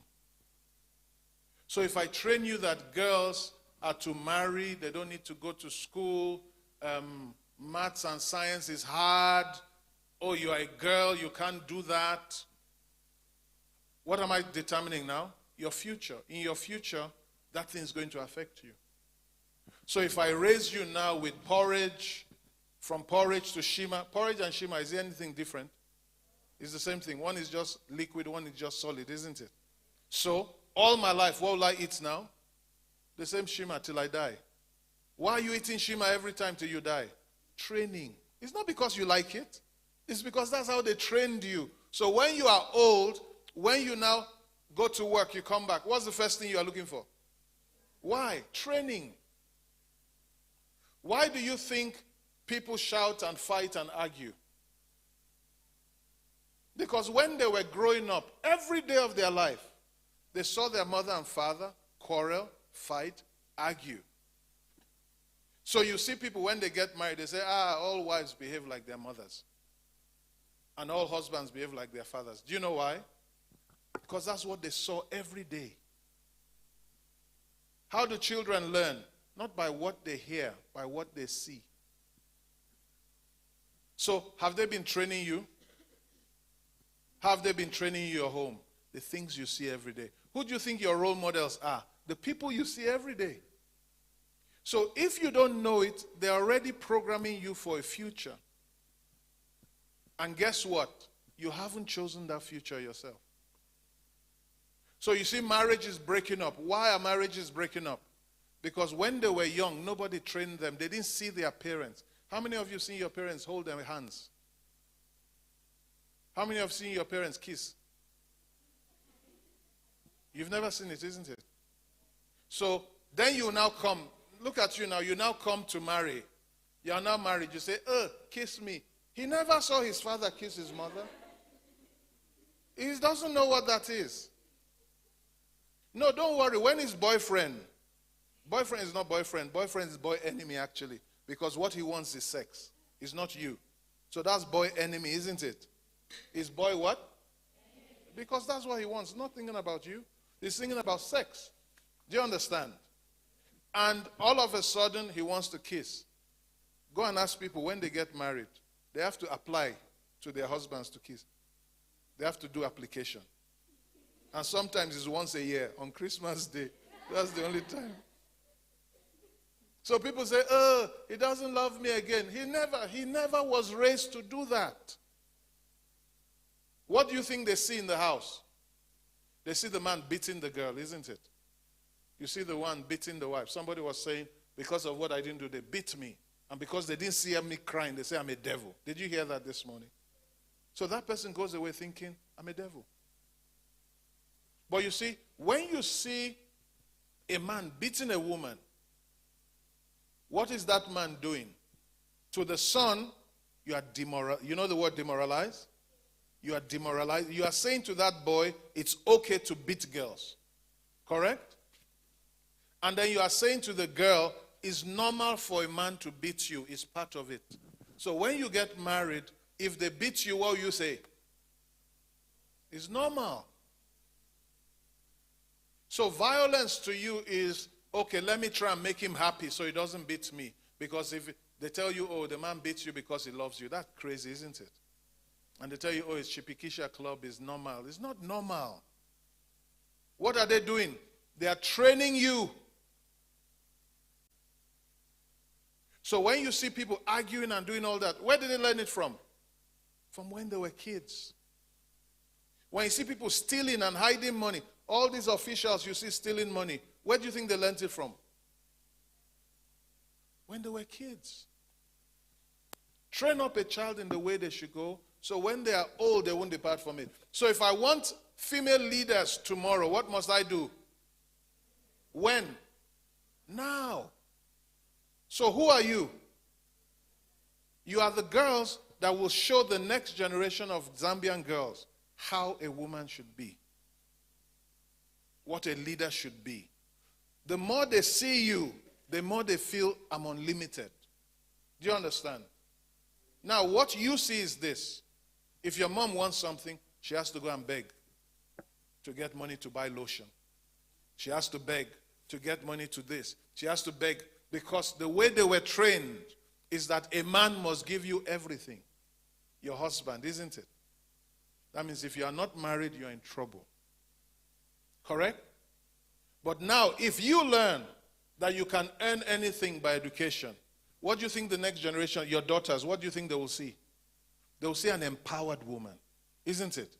They'll see a woman driving, then they will know women can drive. They'll see a woman go take cash and buy a car, and you say, my mother bought a car, I'm going to buy a better car. You see role modeling now, isn't it? They see a woman, their mother becoming Chief Justice, becoming MD of the bank. That girl's dream will start from there. So if you don't improve, that's where your children will start from. So the reason why you have to prosper is because it becomes the foundation your children start from. The greatest thing you can do for your future, your children, is your success. It becomes their platform and their runway to take off. Is this making sense? And some of your parents are doing good for you because they allowed you to come here today. And if you learn the things you are meant to learn, you will go back and make their lives better. Because they didn't have this opportunity. You have it. Okay? So, training. Go to verse 6 now. Train up, we are there. Train up a child the way he should go. When they are old, they won't depart from it. So we said you're on a journey of self-discovery. And we said, how do you discover yourself? I don't know you, so I can't tell you about you. Who knows you? If I want to talk about the camera, who should I talk to? Huh? The cameraman. The cameraman doesn't know anything about the camera. Who should the cameraman talk to? Say it, say it, say it. Say it loud. The one who made the camera. That's what you said, isn't it? So what does the cameraman do? He will take the book and read the book that the one that made it put with the camera. So when the camera was coming, they put a book in the camera, isn't it? A book for adjusting the lens, a book for fixing the lens, a book for everything. And a number, A, B, C, D, and every button has a number and a name. Let me ask you a question. Who made you? Not your parents. Are you sure? Your parents didn't make you. How? They did.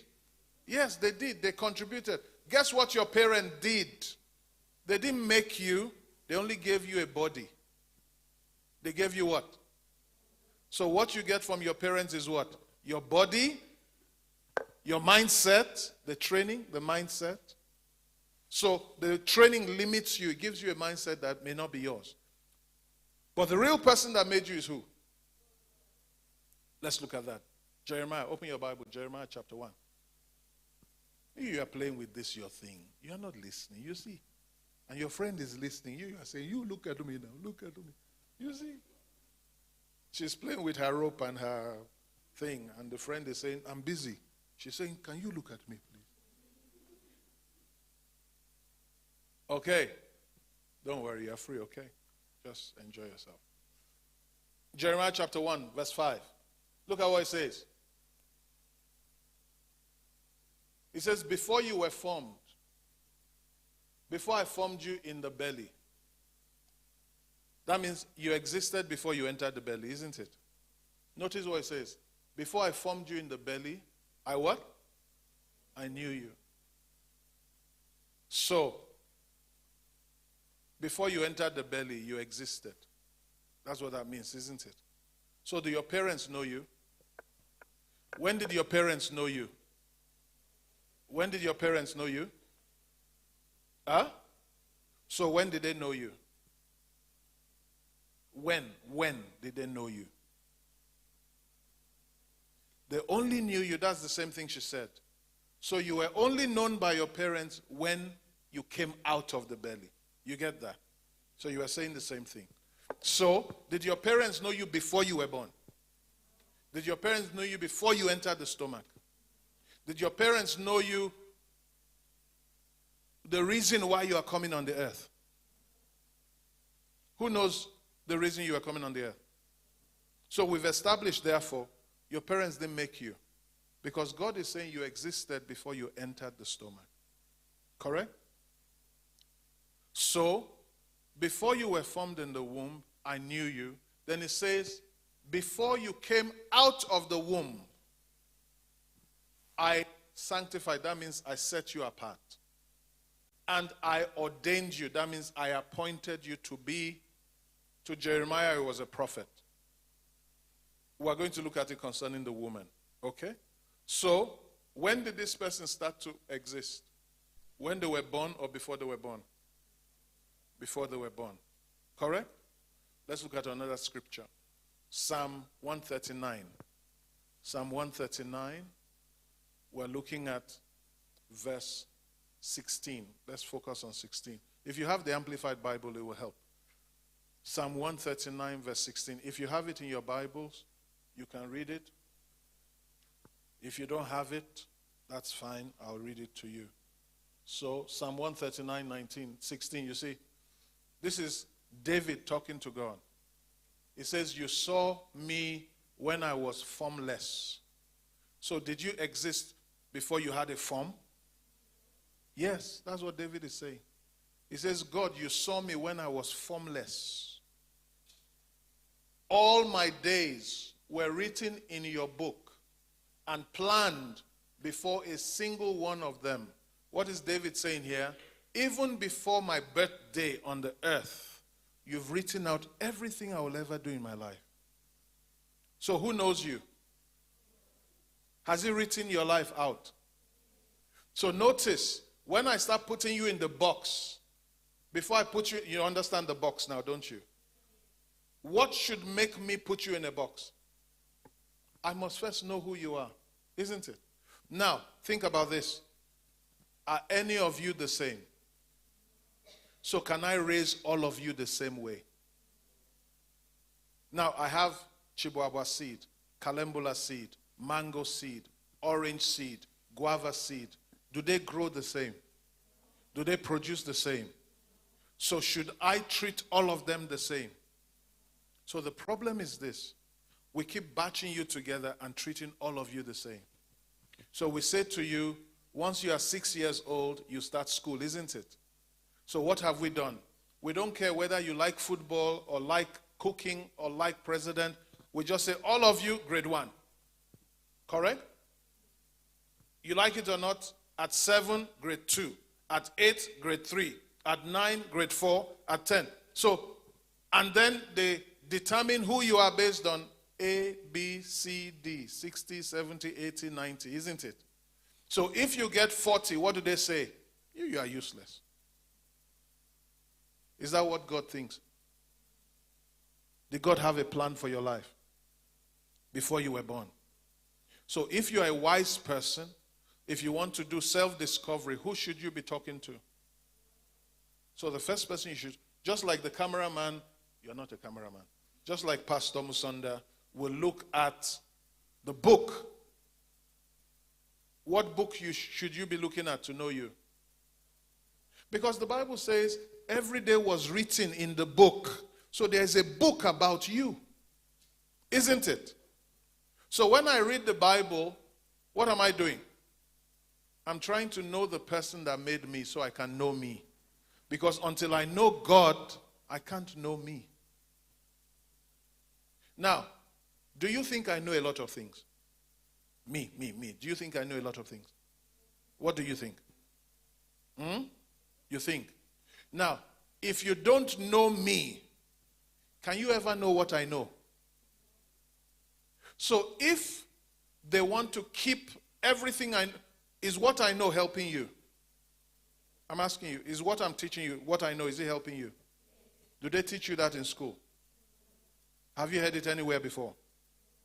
So, if somebody, and if what I know will help you become the best person you can be, what's the way your enemy will do to make sure you don't know what I know? They make sure you don't have a relationship with me, isn't it? Why? The minute you know me, everything I know you will know. And if you know what I know, then we will have many me's. And we can help many more girls and many more boys. Do you understand? So how does the enemy keep you down? Ignorance of who you are. And how does he keep you ignorant? He gets you to be away from your maker. He makes sure you never know God. Are we okay, guys? Okay, she wants a pen. Can somebody give her a pen for me, please? You need a pen? You okay? Cool. All right. So, how many of you has God written things concerning you? Give me Ephesians chapter 2, verse 10. Again, if you have Amplified, that will be very good. So let's look at God before you were born again. It says, so this Psalm 139, this is Old Testament, isn't it?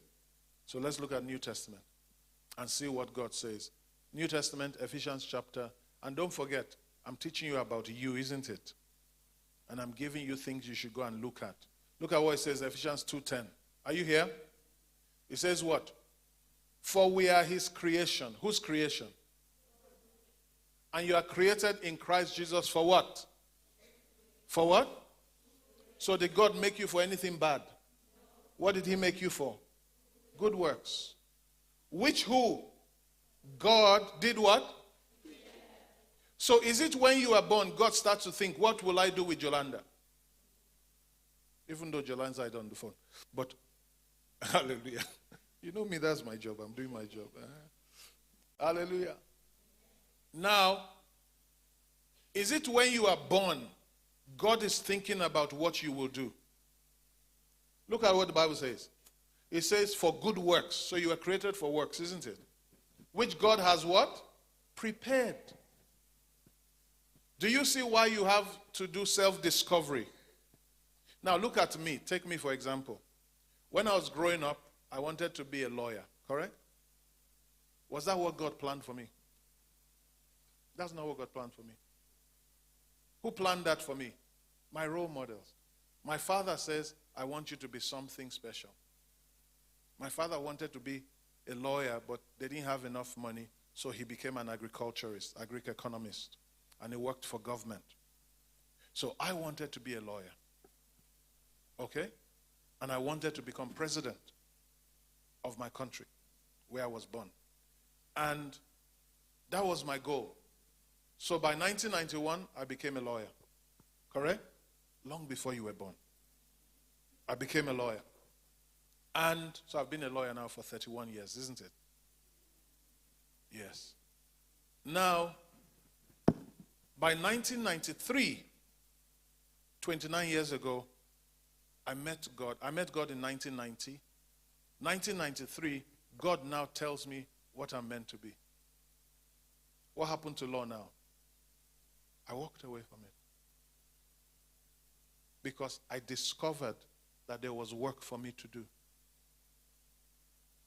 If I was a lawyer, I would never have met. Because I wouldn't be here. You understand?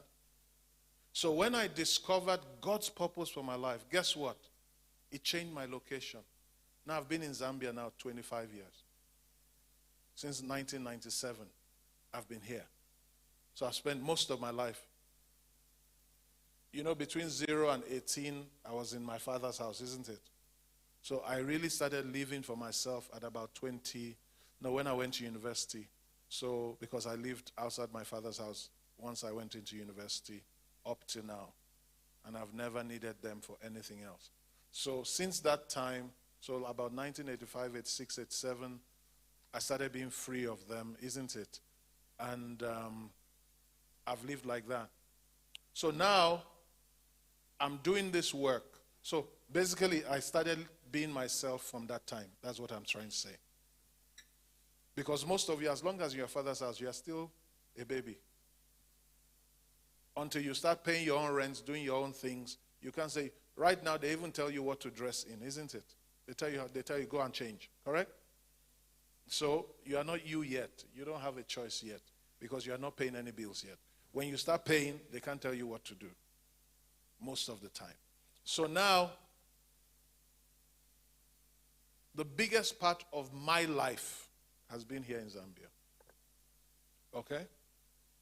Do you think my parents would have chosen for me to be here? Who chose for me to be here?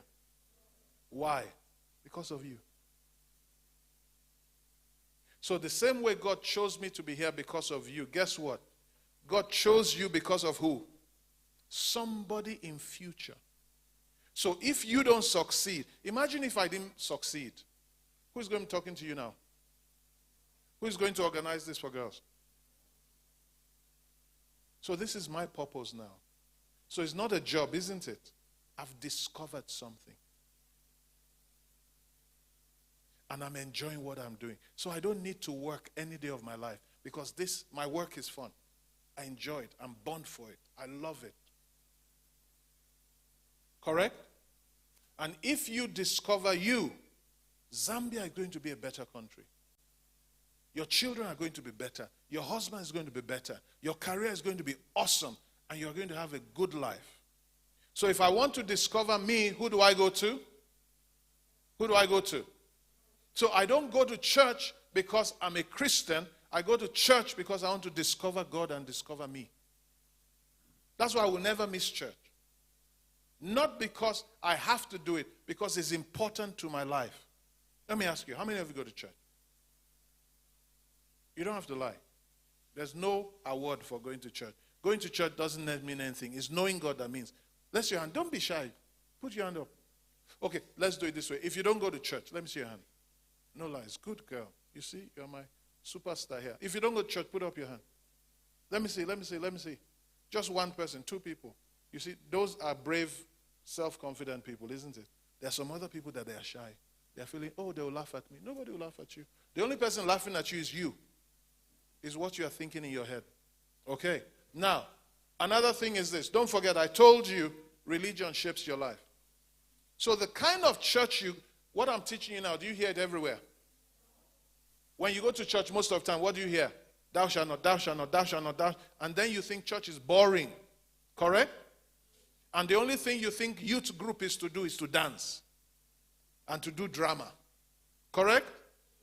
So what is church doing? It's making you think that youth don't have any purpose because we don't want you to get into nonsense. Go and do youth group so you can dance, so you can do drama. No, that's not why you have a youth group. It's to help you discover yourself. It's to tell you you're already leaders and to help you be bold to take your place in society. Does that make sense? So it means, is it every school you want to send your children to? So it's not every school for every child. Guess what? God does not put everybody in the same church if you use church. Because the Father knows what your purpose is, so the Father will choose who to put you under. Have you noticed it's parents that choose the school for children? Have you ever asked God, God, what church do you want me to go? Although at your age, you're still living with your parents, so you go to where they go, correct? But this kind of place now helps you, isn't it? I can't tell you to come here because your parents have where they go. And then you tell your parents, I want to go there. They will ask you when, why, how. Correct? So you go to your church. But if you don't have a church, I can recommend one for you. So how many of you want me to recommend? I know a very good place that will change your life. I'm telling you. It's called, let me see, honest. Harvest Mission Church. Look at the pastor there. And she's a woman. That's the beautiful thing. Look at the pastor in red. Please, if you don't mind, please stand up. So all of you, before you go, talk to her. She's a woman. She'll know what you feel. She'll understand what you... And she's always there for you guys. I'm not saying her church is the best. I'm saying I know one where they can help you grow as a woman. Have I told you, attend that place? I'm recommending to you, and I'm saying that place, with what I know, they will help you. And if you want to come to church, they will help you get to church. Okay? So, nobody has a reason to say, I don't go to church. God has just introduced you to one. Every Saturday, once a month at least, you have us here, the Leadership Farm. Correct? But every Sunday, Monday, Tuesday, Wednesday, you have your local churches. Some of you now must go on Sunday, introduce yourself to your pastor, and say, Pastor, I want to learn about God. Can you teach me? I want to be mentored. So if you look at Betha now, Betha, stand up. She's been mentored. If you look at Yolanda now, my boss, stand.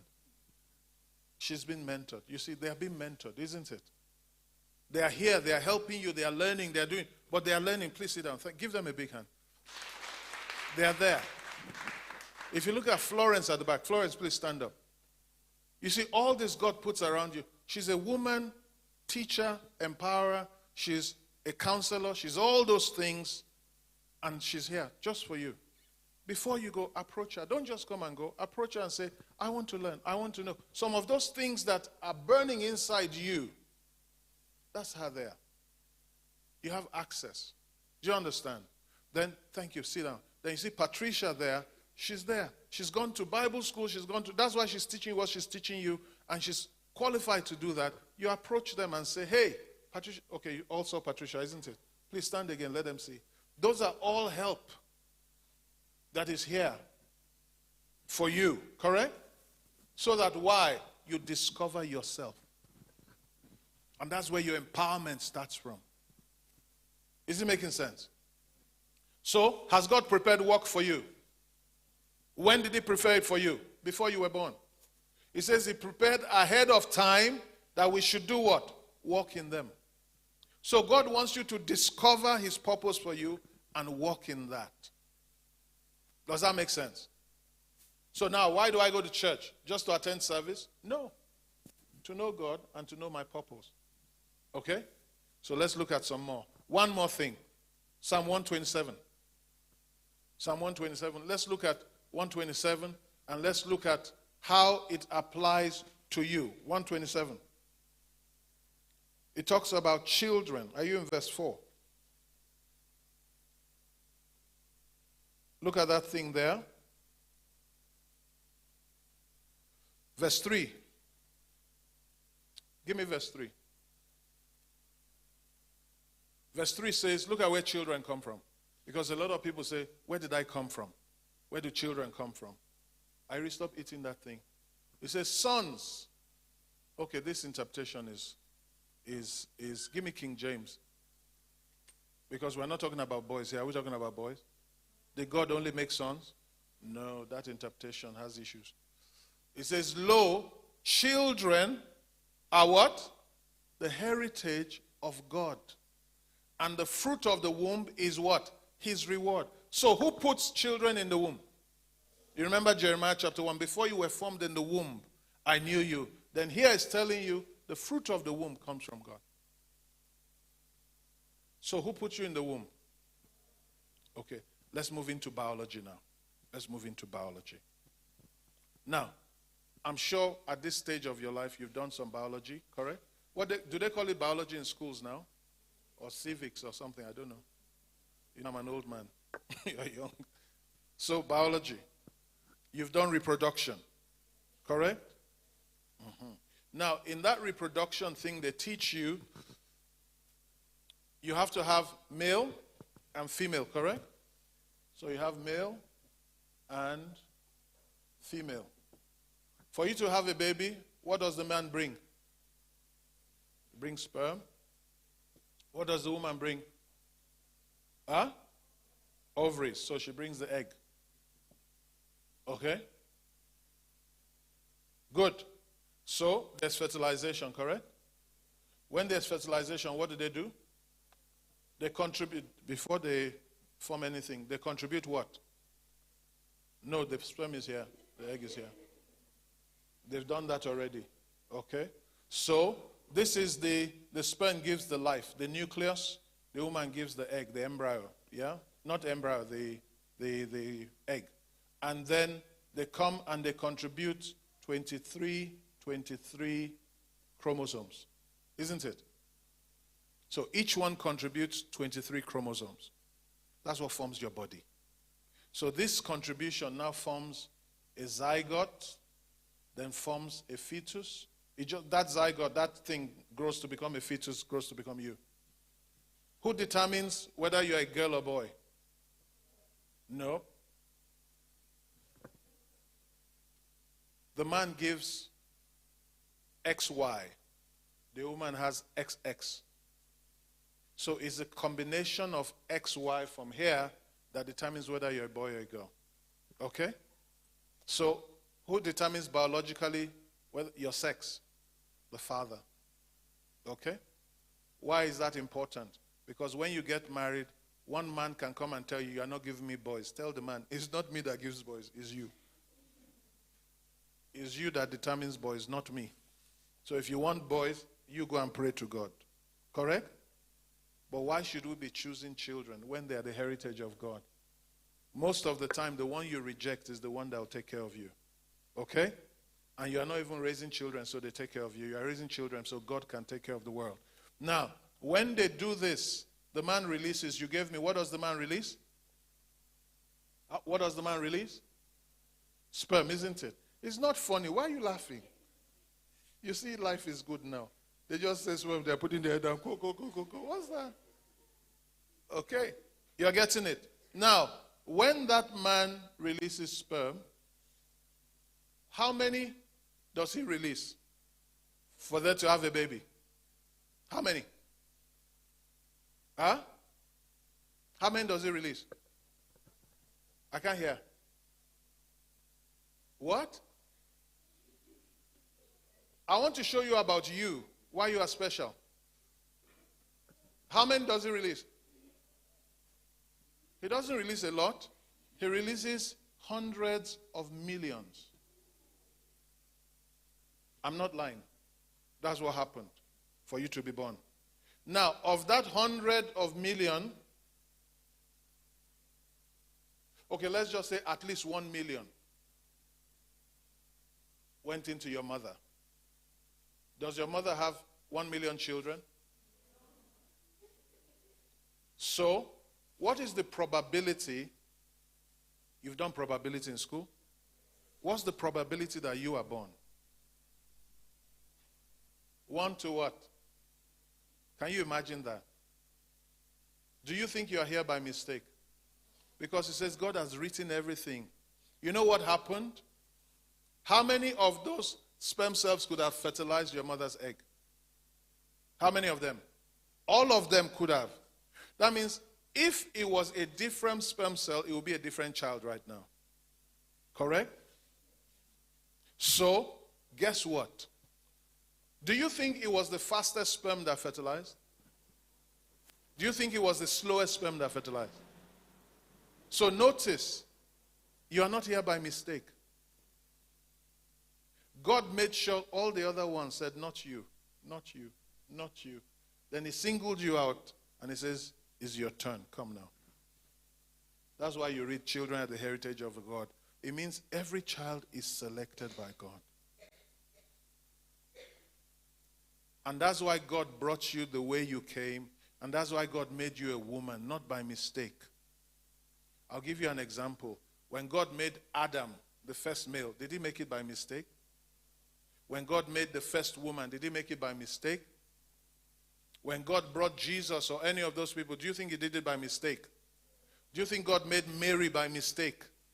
Because before they were born, it was written, a virgin shall bring forth a child. You see that in Isaiah chapter 7, isn't it? A virgin will bring forth a child. That means God had already selected. Then look at what it says in Genesis chapter 3. A woman and her seed will bruise your head. So God knew right from the beginning the place of the woman. Who do you think the devil fights the most? The woman. Because the woman determines the future of so many things. So that's why we are paying attention to you. And we are paying attention to you not to teach you how to dance, how to have a man husband. We're teaching you how to know you so you can be a better and the best you ever. Is that making sense? Good. So now we have beyond biology here. So the man has done his part, isn't it? Biology has ended. What took over when the man did his part? God took over. And God said, I don't want 1 million people, I want better. So all the other things swam away, isn't it? Some of them died on the road. They tried, they couldn't make it, they died. Some of them got there first. Have you seen the video of how this thing happens? You can go on YouTube. They tried to swim to enter. They said, no, I don't want you, get out. Then when you came, he said, it's you. Yeah. And that's what happened. Who do you think made you come through? God, isn't it?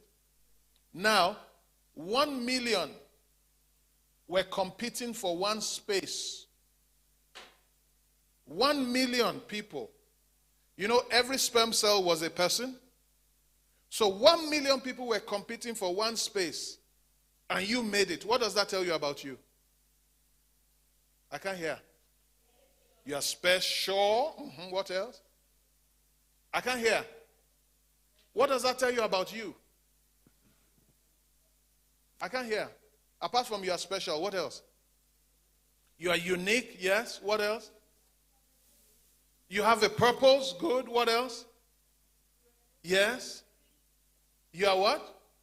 You are pretty, super pretty, yes. What else? What? Say it again. You're important, yes. But something, it tells you something. 1 million of you said on your mark, said go. And you are the one that is here. What does that tell you about you? What? Number one, you are not a mistake. That's huge. Because God chose you. But what does that tell you about you? You are not telling me yet. Imagine all of us started running for one prize, and you are the only one that got the prize. What does that say about you?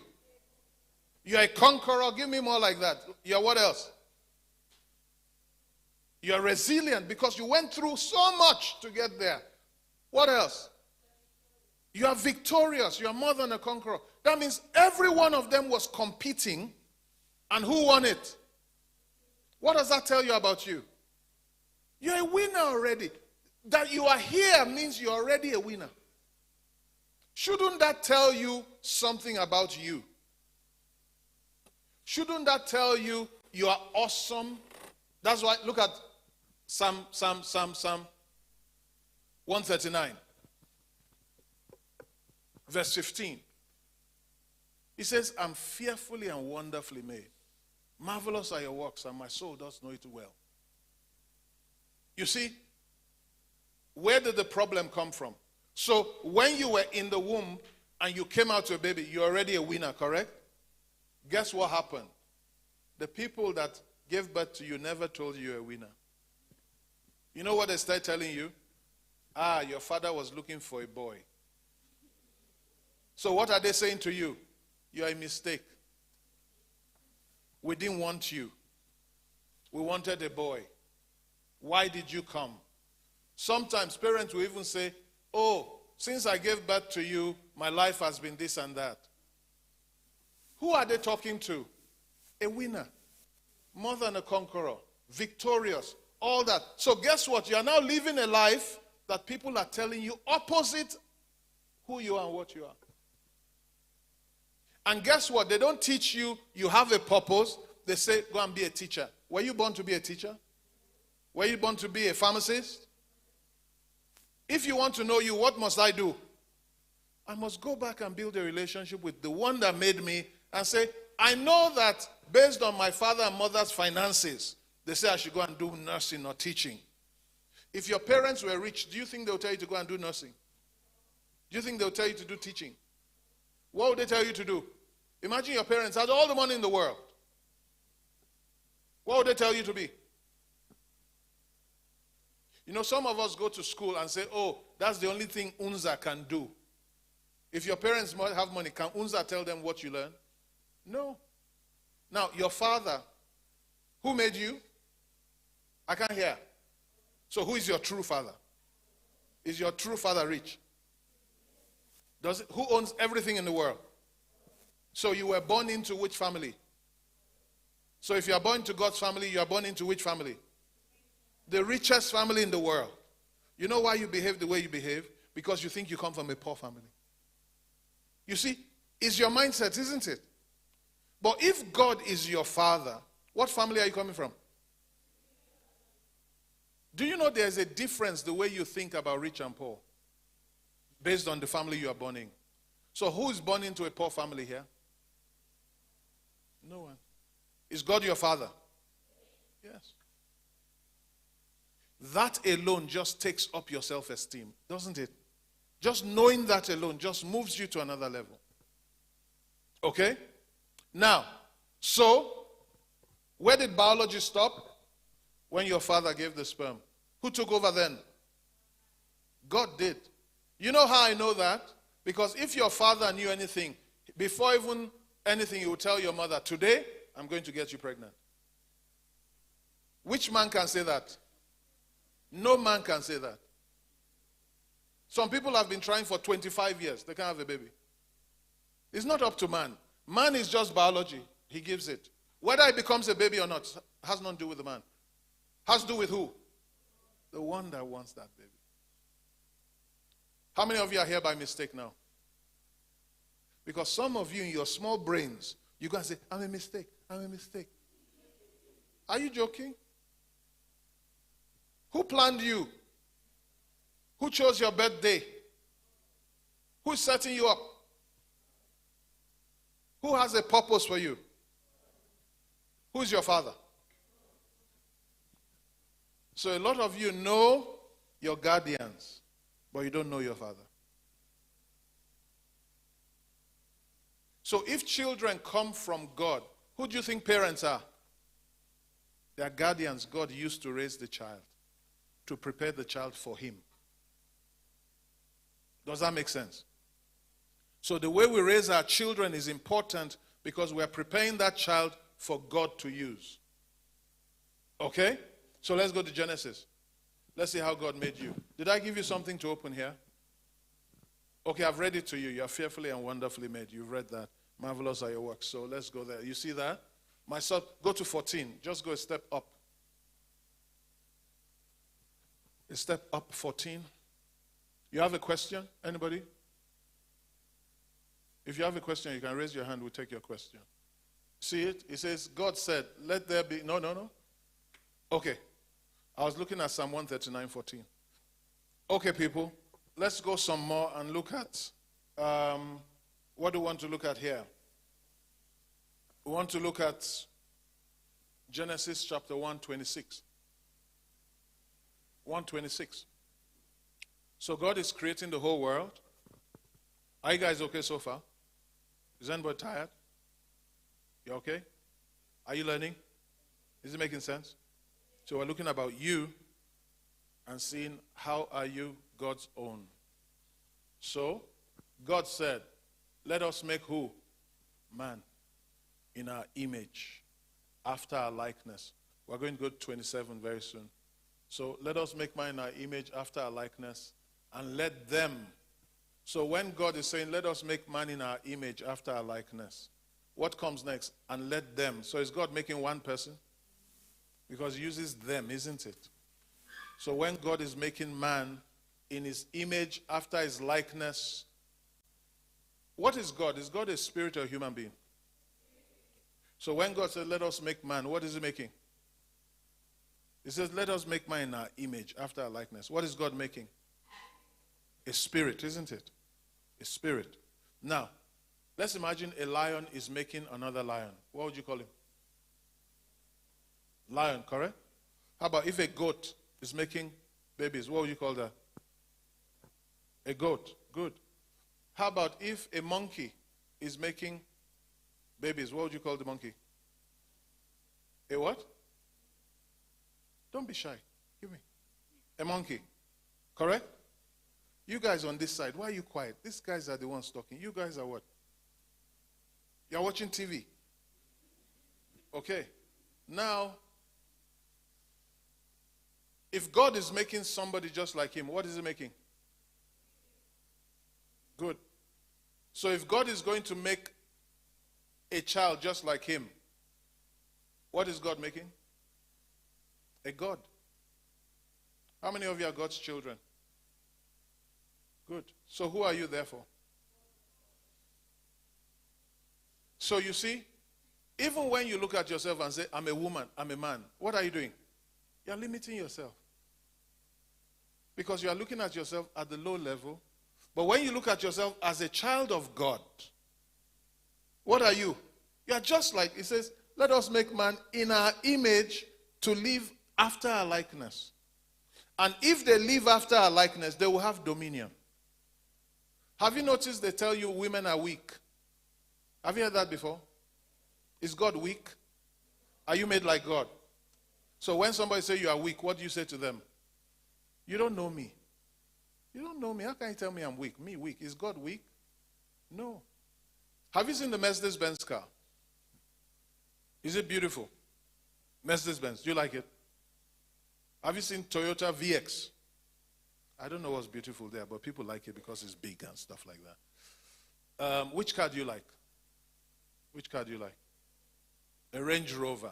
Good. Which one? The Sport or the Evoque? Which one? Which one? The Sport. So you like Range Rover Sport. Good. Now, why do you think Range Rover Sport is expensive and beautiful? Why do you think it's expensive, beautiful? Why do you think? Huh? You know why? Let me help quickly so we can move fast. Because of the maker. Correct? How many of you like clothes? They call them designer clothes. Which one do you like? So at your age, you don't know designers yet. So, which one? Yes?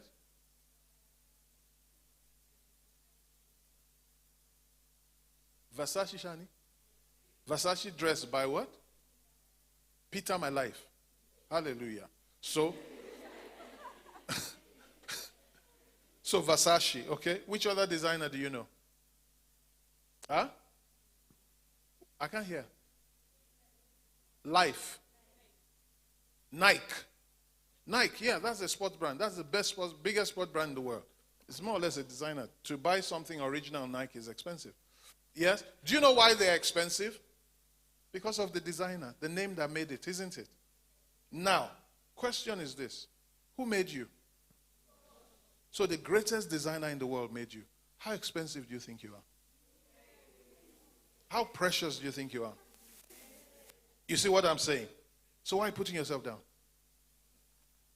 Is there anything Versace or whoever will make, they will say, it's not beautiful. So how can God make you and you say, I'm not beautiful? You know why? Because you are looking at yourself through the eyes of people that don't know you, don't make you. So who should you look at yourself? Through whose eyes should you look at yourself? God's eyes. And how did God make you? Just like him. Are you less than God? No. As a human being, your parents gave birth to you physically. Are you less than them? That means they have a brain. Do you have a brain? They have 2 hands. Do you have 2 hands? They have 2 legs. Do you have 2 legs? Are you less than them? No. Now, if you are made in the image and likeness of God, are you less than God? No. So who can tell you are weak? Who can tell you, is God dull? Can you say God is not intelligent? So, are you not intelligent? Are you intelligent or not? Why? I'm made like him. Does that make sense? Good. That means every potential God has, you have. Correct? So let's go on and see. So, he says, let them have dominion. Give me 27, please. 27. Look at 27 now. Are you ready? Look at 27. And it says, so God created man in his own image. Then it says, what next? In the image of God created he what?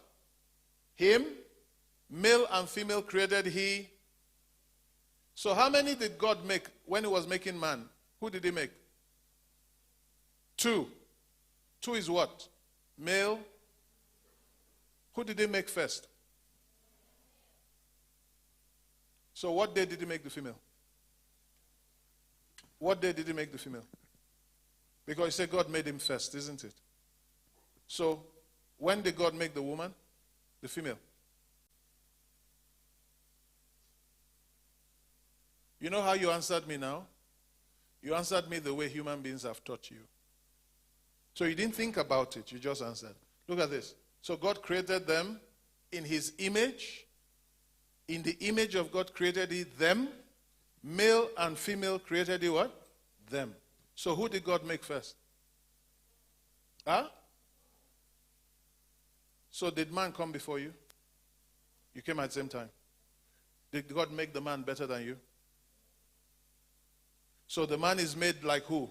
God. Who is the woman made like? Are you less than the man? Are you less than God? So you are made just like God, correct? Good. So, 28. And God blessed them. How many people did God bless? Good. I like when you put your hand up. That's good. It means you are connecting. So, is God making man and blessing the male, not blessing the female? So what does the male have that you don't have from God? So the same blessing he put on the male, he put on the female. Am I correct? Good. So now, who is better, male or female, from what you've read so far? Who is better, male or female? Both. Why are they different? Because the male carries a part of God, the female carries another part of God. So when will you see God? When male and female come together and work together. So God created each one of us for another person. So the greatest thing God uses to change your life is, can the male do it alone? Can the female do it alone? So business is where we come together. Success is where male, female, they work together. But you cannot work together if you think the man is better than you. He's high here, you are high. We're not talking about marriage. Is this marriage? Did God say, let us make marriage? Who said marriage in the Bible? Was it God? Where did God say, let's make marriage? Where have you seen in the Bible God said, let's make marriage? What did God say? Let us make male and let us make what? Female. Why do you think God made them? Yes? To help each other. Do what? So let's look at what God made them. So Genesis chapter 1:26. So we've agreed here. Are we agreed that man is not better than the woman? And we are made in the image and likeness of God. And we are spirits because God is spirit. So who are you? When you say God is my father, what does that make you? You're a spirit, isn't it? You're a spirit. Now let me ask you, which spirit is stronger, God's spirit or devil's spirit? Why is devil's spirit not strong? Because the devil was created by God, correct? So is it possible that the creation will be better than the creator? No. So if you are made in the image and likeness of God, should you be afraid of devil? Why? You are made by God. How were you made by God? Good. That's it. Notice, if God made you like him, that means you and the devil are not on the same level. You're on the level of creator, the devil is on the level of creation, isn't it? So should you be afraid of devil? No. Are you afraid of your dog? No. You're afraid of your dog. It means it's not your dog. You're afraid of other people's dogs, but you're never afraid of your own dog, correct? Because you raise the dog, isn't it? You feed the dog, you everything the dog. So what's the devil to you? Creation. You control the... Are you getting it? So you don't come and say, oh, devil is chasing me. Which devil? No devil can chase you. Why? You are God. Spiritually, you are what? You are God. In the image and likeness of God. Everything God has, you have. Everything God can do, you can do.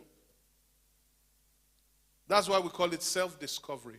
The more you discover, the better you become. The more you discover, the better you become.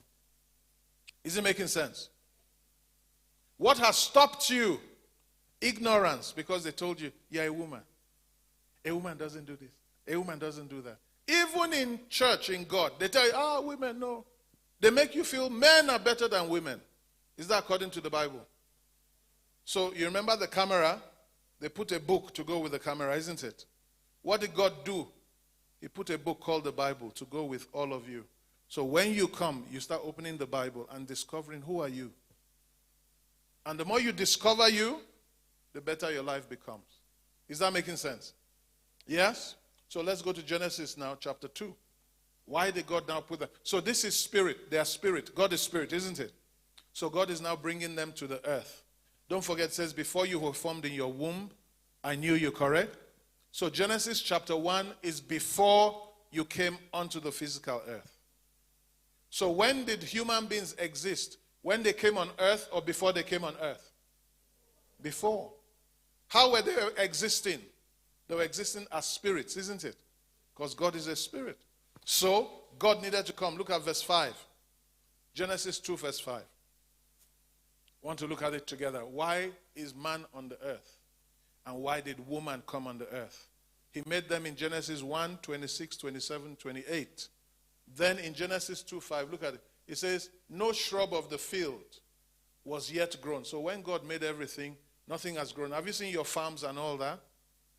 Will maize grow if somebody doesn't plant it? No. So God has created everything, but there was no grass on the field, and there was no plant on the field, for the Lord had not made it to rain. Why? There was no man to till the ground, to work the ground. So why is there no grass? Because there's no man, isn't it? Why is there no field? No man. Where are there no cars? No man to do it. Has God made man and woman? Yes. In Genesis 1:27, correct? On the earth, is there a man there now? No. So when God saw that there was nobody to till the ground, to do the work, what did God now do? He says, let's make a man on the earth. So why were you born? Because there's a purpose, work. You were born for what? The Bible says you are born for marriage. It says there was no man to till the ground, to work the ground. So now God made man, isn't it? Verse 7, look at verse 7. So out of the ground, the Lord God formed man. So he took the clay and he formed man out of the ground. Then number 2, he breathed life into his nostrils. So there's the physical, then the life is the spiritual. So God now put the spirit he had made. That's how you were born. So your mother and father came together to give the body, but God put the life inside, the spirit inside. Do you understand? So God now made them, and man became a living soul. So why did God make man now? Why is man made? Tell me. For work. So man is made for a purpose. And what is man's purpose? To bring out what is in the ground. Am I correct? Yes? So man is made for purpose. Man is made for what? I can't hear you. Man is made for what? Okay, so why did God make the woman? So we know why God made the man, isn't it? Go to Genesis 2, 15, 16, 17. So God is making the man. There's a purpose on the earth. Nobody comes on the earth for nothing. Let me give you an example. This marker, why is this marker on the earth? Is this marker on the earth? Yes? Why can I see it? Why is it on the earth? For a purpose, to write. If there was no need to write on a whiteboard, will they make this? Why is this microphone on the earth? For work, purpose. Have you noticed there's nothing on the earth that is not made for a purpose? Why is the projector on the earth? Why is the fan on the earth? Why is the iron rods? For purpose. Why is the chair on the earth? Why is man on the earth? So why is woman on the earth? So not by mistake, not by marriage. Do you think they made a mistake to make this? Did they make a mistake to make the projector? So why do you think they made a mistake to make you? Does it make sense? You see, if you know you are made for purpose, you will know you have value. If you don't know, you will think that you are just here by mistake. You don't have a purpose. It's your purpose that gives you your value and significance. Are you listening? Is this making sense to you at all? Are you sure? Can you understand what I'm saying? Who understands? Let's take a break and hear what you understand. Yes, what do you understand? You've been doing very well. What's your name again? Loveness. Loveness, you've been doing very well. Haven't you won a gift before? Yes, you've been doing very well. Yes, Loveness. Am I giving out some books today? Who are the people that won already something? 2 people. Who are 2 people? Felicitas, yes? And who else? Was it Bridget? Bridget. So you're getting 2 books today. Okay? Bertha, please give me 2 books in that office. Let's give them now. I like to give gifts that will help you grow. I know the boys last week were saying, give us money. We don't give money like that.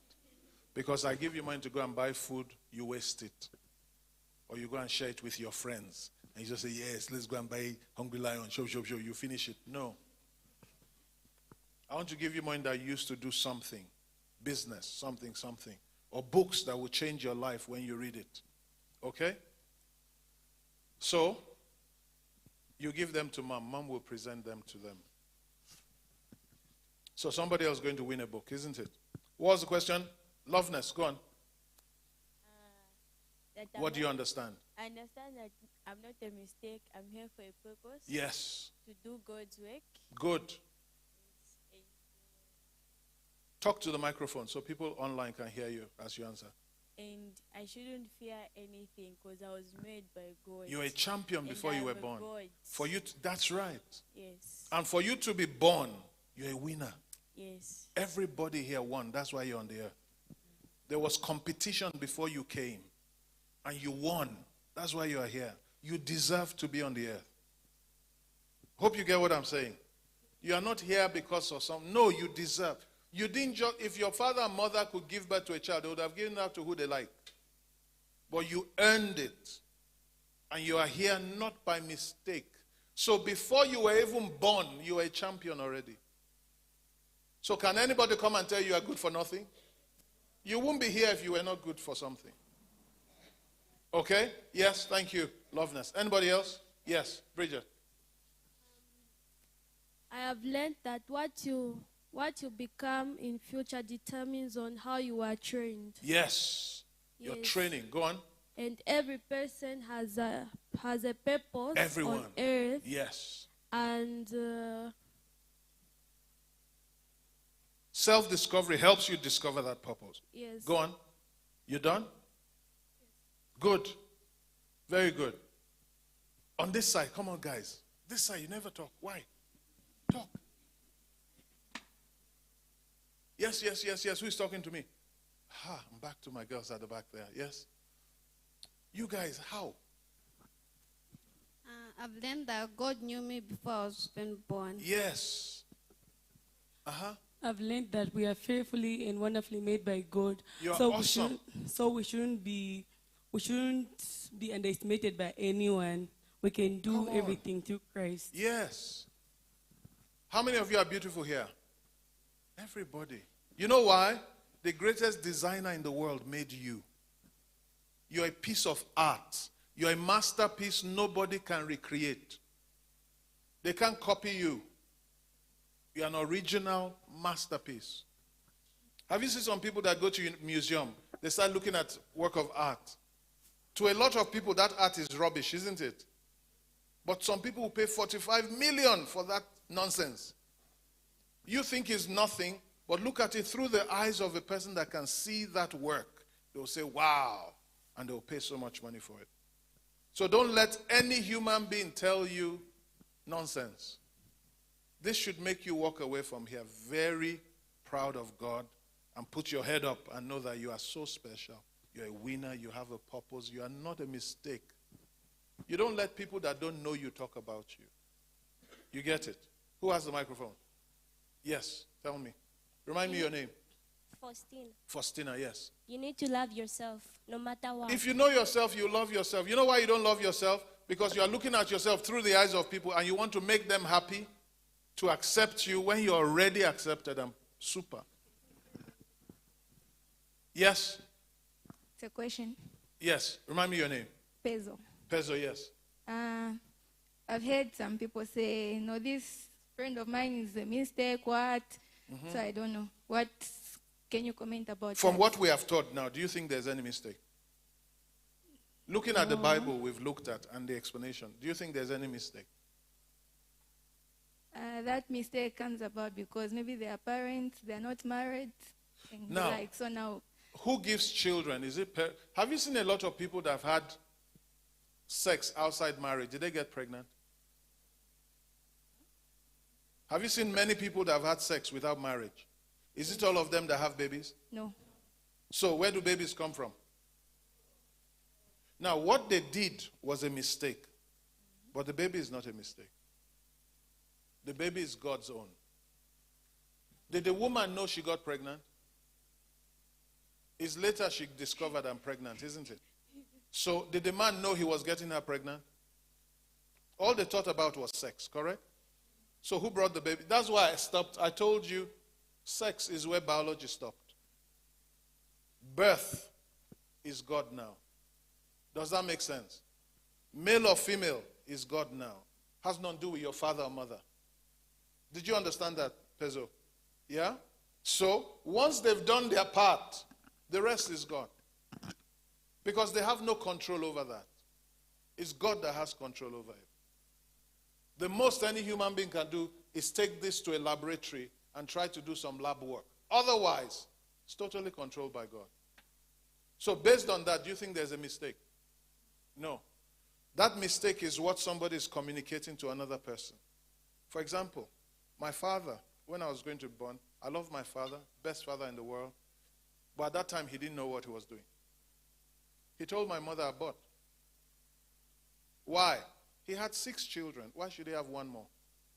He was paying school fees for 6 children. My first brother is about 70-something. So my father was paying university. My father's 98. So my first brothers, all those, the first 4, were already going to university. Then my mother had 2 other kids that were already going to school. My father didn't want to pay any more school fees. At that time, his best way to deal with it is, I don't want the baby. So can you imagine if I wasn't born? Who'll be talking to you now? So he didn't know. At that time, will somebody say I'm a mistake? Do you think I'm a mistake now? No. So purpose is why I'm here. Not based on parents, but based on God's purpose. So is there any mistake? I can't imagine some lives without my life. God made me so other lives can go up. That means those lives will never become anything if I never showed up. And my life will never have become anything if some people didn't show up. Pastor Adeboye, Mrs. Adeboye, my parents. If those people never, if my mother never believed, I wouldn't be here. So I won't be who I am because of some people. Some people won't be who I am because of me. And some people will never become if you guys don't show up and take your life seriously. So is there any mistake, baby? There's mistake sexual act. There's sinful sexual act. But there's no sinful baby or mistake baby. Okay? Is that okay? Good. Yes. Let's move on. We move on. You have something to say? Yes? Microphone with you.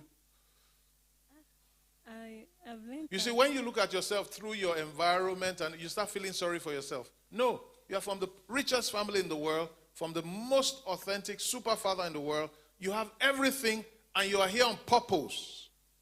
So you can never put your head down. You're a winner from birth. Yes? I've learned that I'm not meant by mistake. No. Not for limitations. Yeah. Not for marriage, but Good. either for a better purpose. Good. You are made for a purpose. Okay, let's explore. So we've seen that the man was made for a purpose, correct? Though there's a purpose on the earth. That's why the man came. Let's look at the woman. So God formed the man out of 2, 15, 16, 17. 15, 16, 17. So when God made man, look at it. And the Lord God took the man he had made and put him in the garden to dress and to keep it. And then the Lord God commanded. What's the first thing God is giving man? This will help you, by the way. If you want to relate with a man, these are things you look at. Look at 15. 15. 15, please. There are lots of good things in 15. And the Lord God took the man. So who did man know first? Man knew who first? Who's the first person man knows on the earth? God, isn't it? Be careful when you meet a man that doesn't know God but wants to know you. Because if they don't know God, they won't know how to know you. You get it? They will abuse you because they don't know who made you. So the safest place is to stay in a place where that man is godly. knows something about God. That becomes the reason why they won't do GBV, I hope. Because a lot of us, out of religion, in churches, we still abuse women. And we still misuse women. And we still do all that. Because religion. But when we come to know God, relationship with God, you will see it just now. So look at it. God took the man. So man knew God first, isn't it? And he put him in the garden to do what? So why did God make the man? To work the earth. What must a man have before you start saying, I love him? Number one, he should have a relationship with God. Number two, he should have work. So you don't just say, I'm meeting boyfriend. What does he do?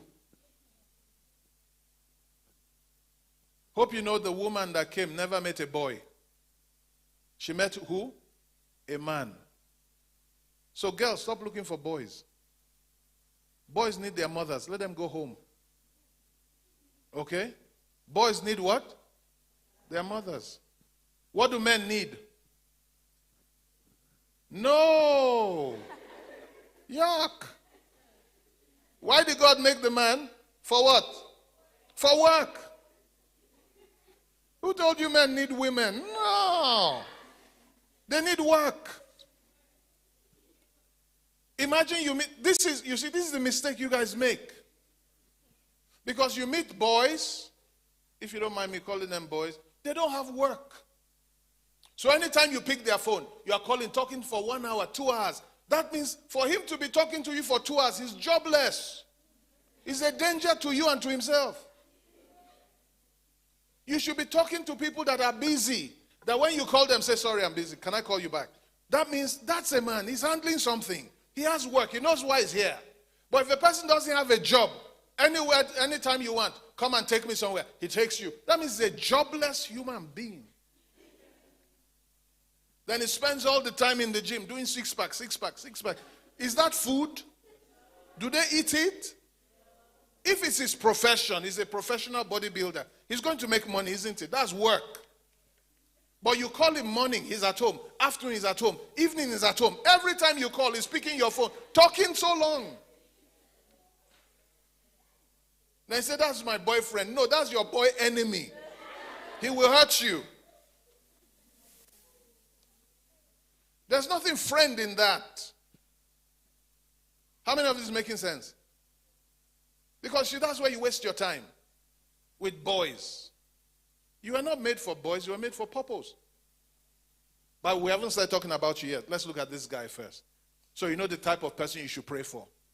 Don't pray for somebody tall, dark, handsome, looking good. No, pray for someone that has work. Someone that knows God. Someone that has, what do you see? God put him in the garden. What does it tell you? He had a home. He had a place he's responsible for. Is he staying with his uncle? Is he staying with his uncle? Or his father's house? He has his own place. The father saw him have a place where he's responsible for. The person you are calling friend, does he have any way of his own? Can he buy a bag of Millie Meal? Who is he feeding? Somebody's feeding him. Come on. Be nice to yourself. I thought you said you're meant to love yourself. If you love yourself, you won't be mixing with people that don't have house.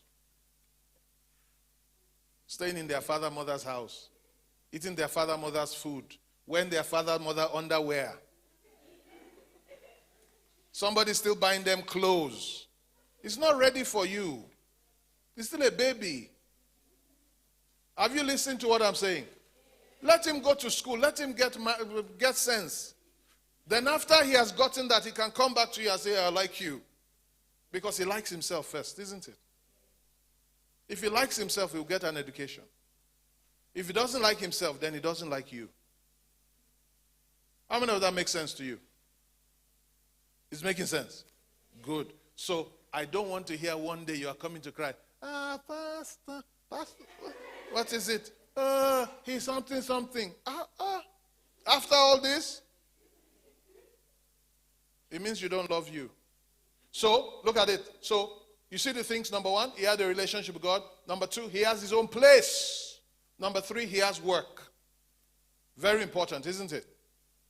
And look at next verse, 16. What is the one thing you want to say about this person? The first thing God is doing with him is giving him rules and regulations. So this person has boundaries. He has standards. He has what he's living by. And the Lord commanded the man, say, you shall eat of every tree of the garden, but of the tree of knowledge of good and evil you shall not eat. Verse 17, for in the day you eat it, you shall surely die. Guess what? This man knows consequences. So if you want to meet somebody that knows consequences. Consequences of you not going to school. Let me tell you something. When men want to get married, they want to get married to assets, not liabilities. You know what that means? They want somebody that can contribute, not somebody that keeps taking from them. When you are a girlfriend and they're looking for sex, they don't mind giving you because they want something. But when you get married, they want somebody that will contribute. And you don't have to contribute money sometimes. You can contribute so many other things. Do you understand? Because it's value. What you contribute is value. Are you listening? Good. So, what kind of man do I want to look for? Notice I didn't say what kind of boy. Neither I say what kind of male. I said what kind of what? Man. Man. That's why in the next verse you see what God says. It's not good for man. He didn't say it's not good for male. He didn't say it's not good for boy. He said it's not good for man. That means if he hasn't matured to be a man, he should be alone. Isn't it? So if God says it's not good for man to be alone, what does it mean about boys? It's good for boys to be alone. But when you become a man, you are ready. When you are a boy, you need training. You need grooming. You need maturity. Okay? So, what does this man know? He knows what's right and wrong. And he knows he has boundaries. He has what? He knows where to step and what not to step. Those are the things you are looking for. Let me ask you. This is your body. From what we shared here, 23 chromosomes that create this fetus and create this body. Who is responsible for your physical body? Is it God? Who is responsible for your physical body? Who? No. Your husband, no. Your parents. So, can you come and say, I'm handsome? That's not you. That's your parents' contribution, isn't it? Oh, I'm tall. You didn't make you tall. Your parents.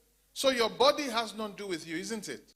So you don't look at your body or look at a person's physical body to determine whether they're a good man or a bad man. You look at what? You look at their character.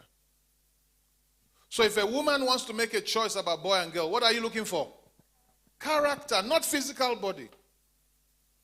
He can have six-pack and beat you like a punching bag. And he can have no pack and take care of you like a queen. And not abuse you and help you finish school and make you the best. So never measure a man by body. The word man comes from the word ver.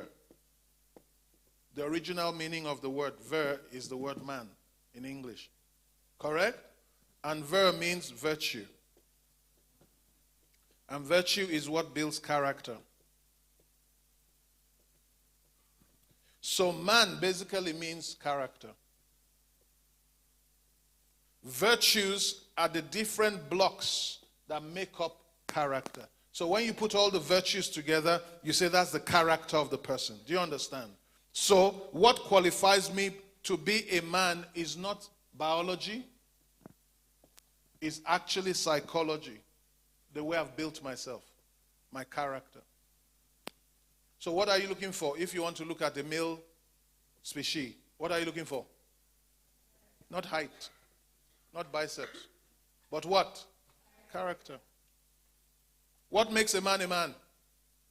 Character. Why don't I become a man? Because I was born. Because character is built. You are not born with it, you build it. It takes time. It takes training to build character. That means most of the people you meet in your secondary school are not ready for you. Why? They're still forming character. So any of you now saying, I have a boyfriend, you are distracting yourself. Because you don't even have the right person yet. They don't even know themselves yet. Their chemicals are so imbalanced that they can't even control their thinking. So you're in danger because you are mixing with people that don't even know them. They've just come from puberty. They're just getting used to this chemical infusion in their lives.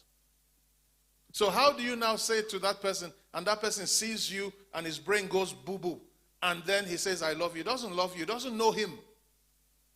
I hope you are listening to what I'm saying. Monvera. Huh? Good. So you don't go and let somebody deceive you, say, I love you. He doesn't love you. He doesn't know you. When you're looking for a man, what are you looking for? Say it again. Does character come overnight? How does it come? With time. So they have to mature to have that. Otherwise, that person will hurt you most of the time. And you can't love them more than you. Okay? Good. So, virtue, character, man, synonymous. So notice this, verse 18 now. Go to verse 18. God now said, who said it? Then the Lord said, it's not good for man to be what? I will make a what? Who is? So are you less than him? What like him? I'll make a help that is what? Like him. Another word for like is comparable to him. So when God is making woman, is he making less? What is he making? Equal. Equal. Like him. Just like God made you like him, God made the woman like. Equal. So who is better, male or woman? Both.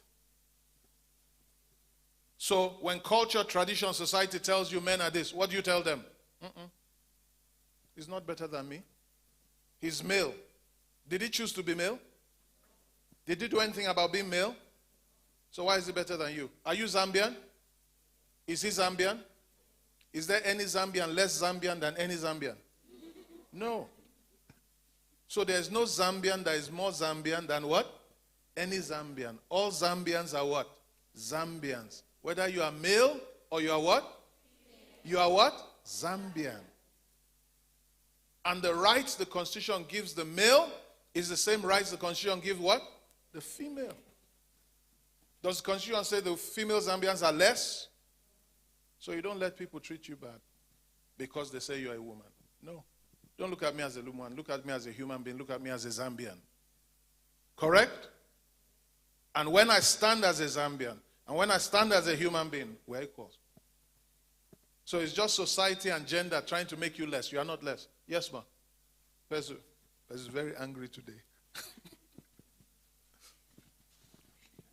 Yes? It's a question. Yes, go on. I've heard some of my friends saying, especially the male friends, they like saying that women or girls, they came as a second option from God because he made them first.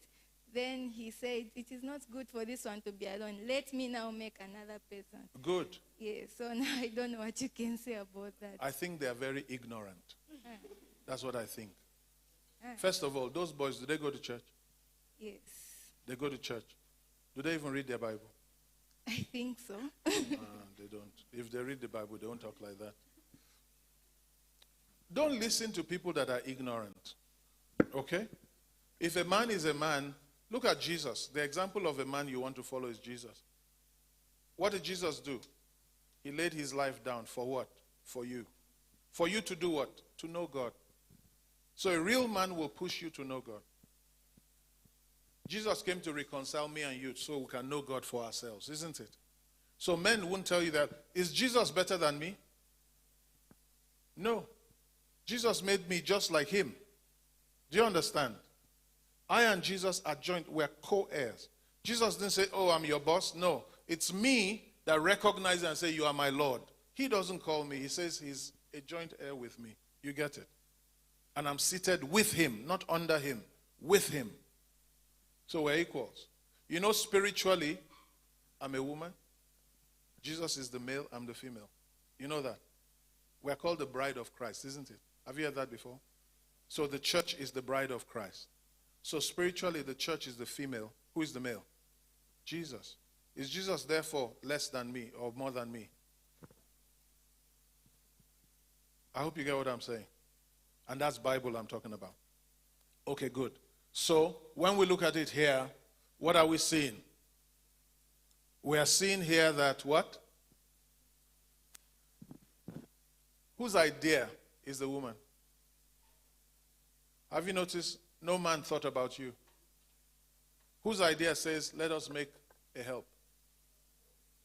When God says, let us make a help, does it mean the woman is useless? What does it mean? There's something the woman will contribute to the man. Correct? And that's why you don't want to say you are waiting to go and get married. What will you contribute? You are made to do what? So whatever purpose you are made for on the earth is to do what? To help somebody on the earth. Why? You only find your significance in the place where you are helping somebody. We'll look at it. So, God makes, let us make a help, isn't it? Good. 19. In 19, what do you see? And God, out of the ground, formed animals. And he brought them to the man to see what the man will name them. And whatsoever the man named it, that was the name thereof. Can you see it? And the Lord God formed out of the ground each wild animal. So why are animals coming on the earth? Did God make animals in Genesis chapter 1? Yes, he made animals on day 6, isn't it? But were they on the earth? No. When are they coming on the earth now? So notice, even animals don't come on the earth until there's a purpose. So why is God bringing animals to the earth? Because man needs help. You see that? So when man needs help, what does God do? Let's bring help. And the help God brings is what? What's the help, first help God makes for a man? I can't hear you. Are you reading? Verse 19. Verse 18, God says, not good for man to be alone. Let us make a help. Okay? So what does God make? Animals. So are animals help for men? Yes. Is the woman at the level of animal? No. That's why I always shout against when people say they are doing lobola and they measure women with cattle. And they use cattle to measure your price. Are you better than animals? Huh? So what's the first thing God makes? Animals, isn't it? Go to verse 20. And God says he's making animals, but there's none of them suitable. Verse 20. And the man gave names to all of them. And look at this. But for the man, no helper was found who was what? Like him. So the animals are less and lower than man. God says there's nobody like him. So have you noticed why God is making a woman? Why is God making a woman? Go 20, 21. So notice, animals are made for man, isn't it?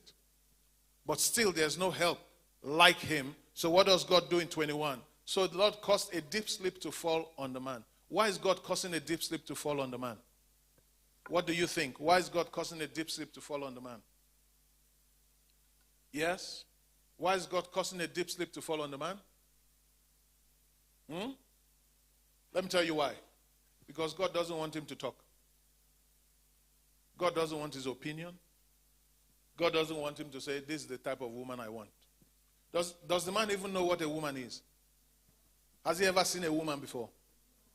Does he know what she looks like? No.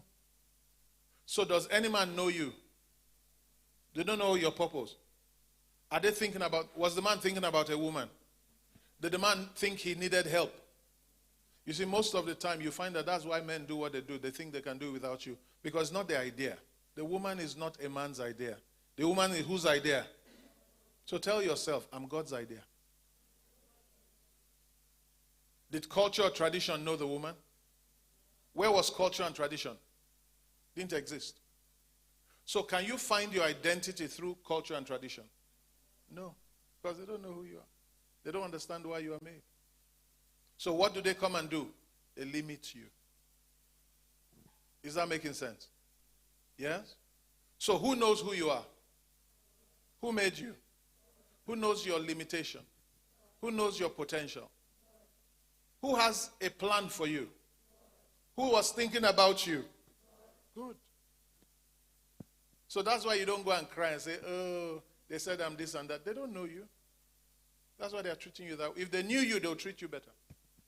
So look at this. 21.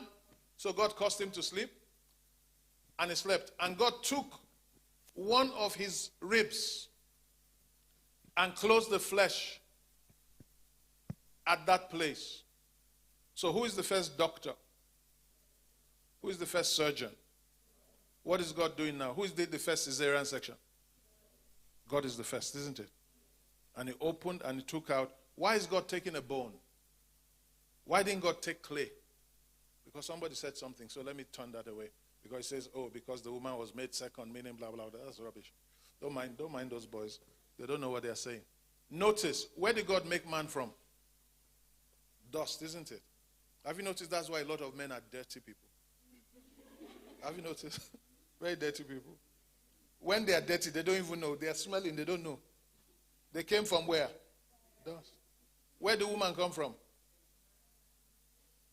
Didn't come from a man. If you look at this, what we've been reading. Where did the woman come from? Think about it. Where did the woman come from? I want you to think. Don't just jump at it. Where did the woman, say it? Notice the woman didn't come from the man. The woman came from God. Who said it's not good for man to be alone? Who said I'll make a woman? Who said all that? So where is the woman coming from? The mind of God. Has the woman been made in heaven already? Was the woman made in the image and likeness of God? Yes? Did she exist already? Where was she? Not on the earth, but she was already existing. So was it the day she came out, that was the day she was made? No. She was made in Genesis chapter 1. She started living on the earth in Genesis chapter 2. So she didn't come out of a man. She came out of who? God. In his image, after his likeness. Then what did God do? He took a bone from the man. Why is he taking from the man? So that she can be like the man. Because they're coming from the same substance. Do you understand? And the bone is where your marrow is. And from your marrow is where they bring all your blood and your cells. And they can clone. So God is basically cloning the body to house the spirit. Okay? Is that okay? Good. So God took the bone, verse 22. So God took the bone out and he closed the man back up. He was under anesthesia at that time. Then 22. Then the Lord God made the rib. Then the Lord God made the rib he had taken from the man into what? Let me ask you, is the woman a rib? Is the woman a rib? Let me give you why I say that. God took man from the dust and formed him and he became a man. Is the man dust? Is the man dust? No. The man, they used dust to make him. He's not dust. He was made with dust, isn't it? He's a man. Now, God now takes a bone, and with the bone he did, he crafted a woman. So is the woman a rib? She's not a rib.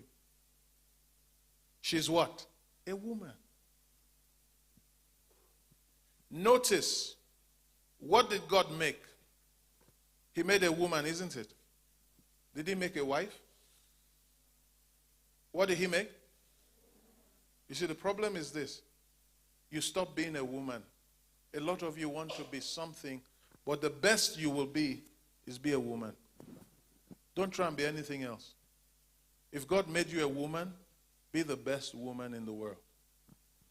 Okay? I'll explain to you why as I go on. But maybe not for you. Maybe for the wives, for the married women. We'll talk to them. Okay, we'll talk about it. Okay. So look at it now. You see, the woman The substance God used, and I tried to explain it biologically for you, it ultimately goes back to cells. If you want to say cloning, cloning is a bad word for it, but that's basically what God is doing here. And this woman comes and she's living on the earth. Why do you think God has made the woman? Why did God make the man? The earth could not bring forth, isn't it? So God says, let us make a man so they can bring forth. Why is God making the woman now? Was it just to give birth to a baby woman, baby girl? Why is God making the woman now? I can't hear. So, why is she coming on the earth? One word.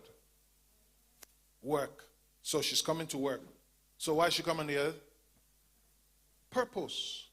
So why are you on the earth? Purpose. You are here to work. There's a job, an assignment for you to do on the earth. Write it down in your book. I'm here on assignment. There's a job for me to do. There's a purpose. There's a special place God has for me already. There's a purpose for me on the earth. Is this making sense? How many of you have a purpose? Everybody here has a purpose. If a microphone can have a purpose, how much more you? You are here on assignment. And that assignment was before you. When did the assignment of woman come? When she was born or before she was born? When did her assignment purpose come? Before she was born or after she was born? So have you noticed? You are here only because your purpose was here before you came. I hope you understand that. So you were not by mistake. That's what we are saying again. There was a purpose. And God said, this is the person. Loveness is the person I want. Let's get Loveness down there. Loveness is the solution to that problem. Is Eve the woman? Notice God didn't make Eve. What did God make? Woman. But what you call her is up to you. So God made who? Who gave her a name? Who gave her a name? Man. What has been giving you names? Your man, your culture, your traditions. Where should they look for her name from? If you want to give her the right name, who should you ask for her name? God. Did I give the name to this microphone? Say, your name shall be called microphone. Who gave the microphone a name? The maker of it. To suit the purpose for which it was made. So how should they name you? Based on your purpose. So if you don't discover your purpose, you will never discover your true name. People keep calling you all manner of names based on what. Why did Adam call her Eve? Because Adam says she's the mother of every living creature, every living being. Did God make her just to be mother? Is a woman just here to give birth to children? So why would you name her based on childbearing when she can do a million other things? What is that? It's another limitation. So when you get to know God and know yourself, you realize that people can't name you. Because your name keeps changing based on self-discovery. One day you think I'm a pharmacist. But you discover something as you realize, I'm not a pharmacist. I'm an entrepreneur. Then you discover, I'm not an entrepreneur. I'm a public servant. I'm not a public servant. I'm president. I'm not a president. I'm a global continental figure. Every time you discover, you find out there's a new name because you've discovered more purpose. Some of you want to have the same name from beginning to end. That's not how God designed you to be. So you don't let somebody call you wife. Did God make you wife? A human being made you wife, but God made you bigger than that. That's why we say the woman unlimited. You get it? Okay? We're going to eat now. They're setting up the food. Once they're ready, they'll tell us food is ready, then you go. Is this making sense to anybody? Yes? So, God brought her to the woman, brought the woman to the man. Who did the woman know first? Irie, what's up with you? Okay, cool. Sorry. Now, look at me now. Who did the woman know first on the world? How do you know that? From 22, how do you know that? We're going to look at this, what we're going to do next for girls. We're looking at it. How do you know the woman knew the man first? Abel, you said she knew who first? Who was the first person the woman met? God. So, how do I know? He says, and the Lord God formed the man, formed the woman, and brought her to the man. So you see that word brought? That means, was this woman looking for a man? So who is the man to this woman now? Who is the man to this woman? Look at this, yeah? Don't forget, it's not good for man to be alone. Then God made the woman and brought her to the man. Who is the man to the woman? Who is the man to the woman? Yes? It's very simple. What? A help? Yes. Go beyond marriage class, they taught you. Who is that man to the woman? Huh? You know who she is? Okay, let me put it this way. Who is the ground, the earth to the man? God says there was no man to till the ground. So, he made the man and put the man on the ground. So, what's the ground to that man? What? No. The ground. Say it. That's his work. That's the purpose for which he was born. Correct? So, who is the man to the woman?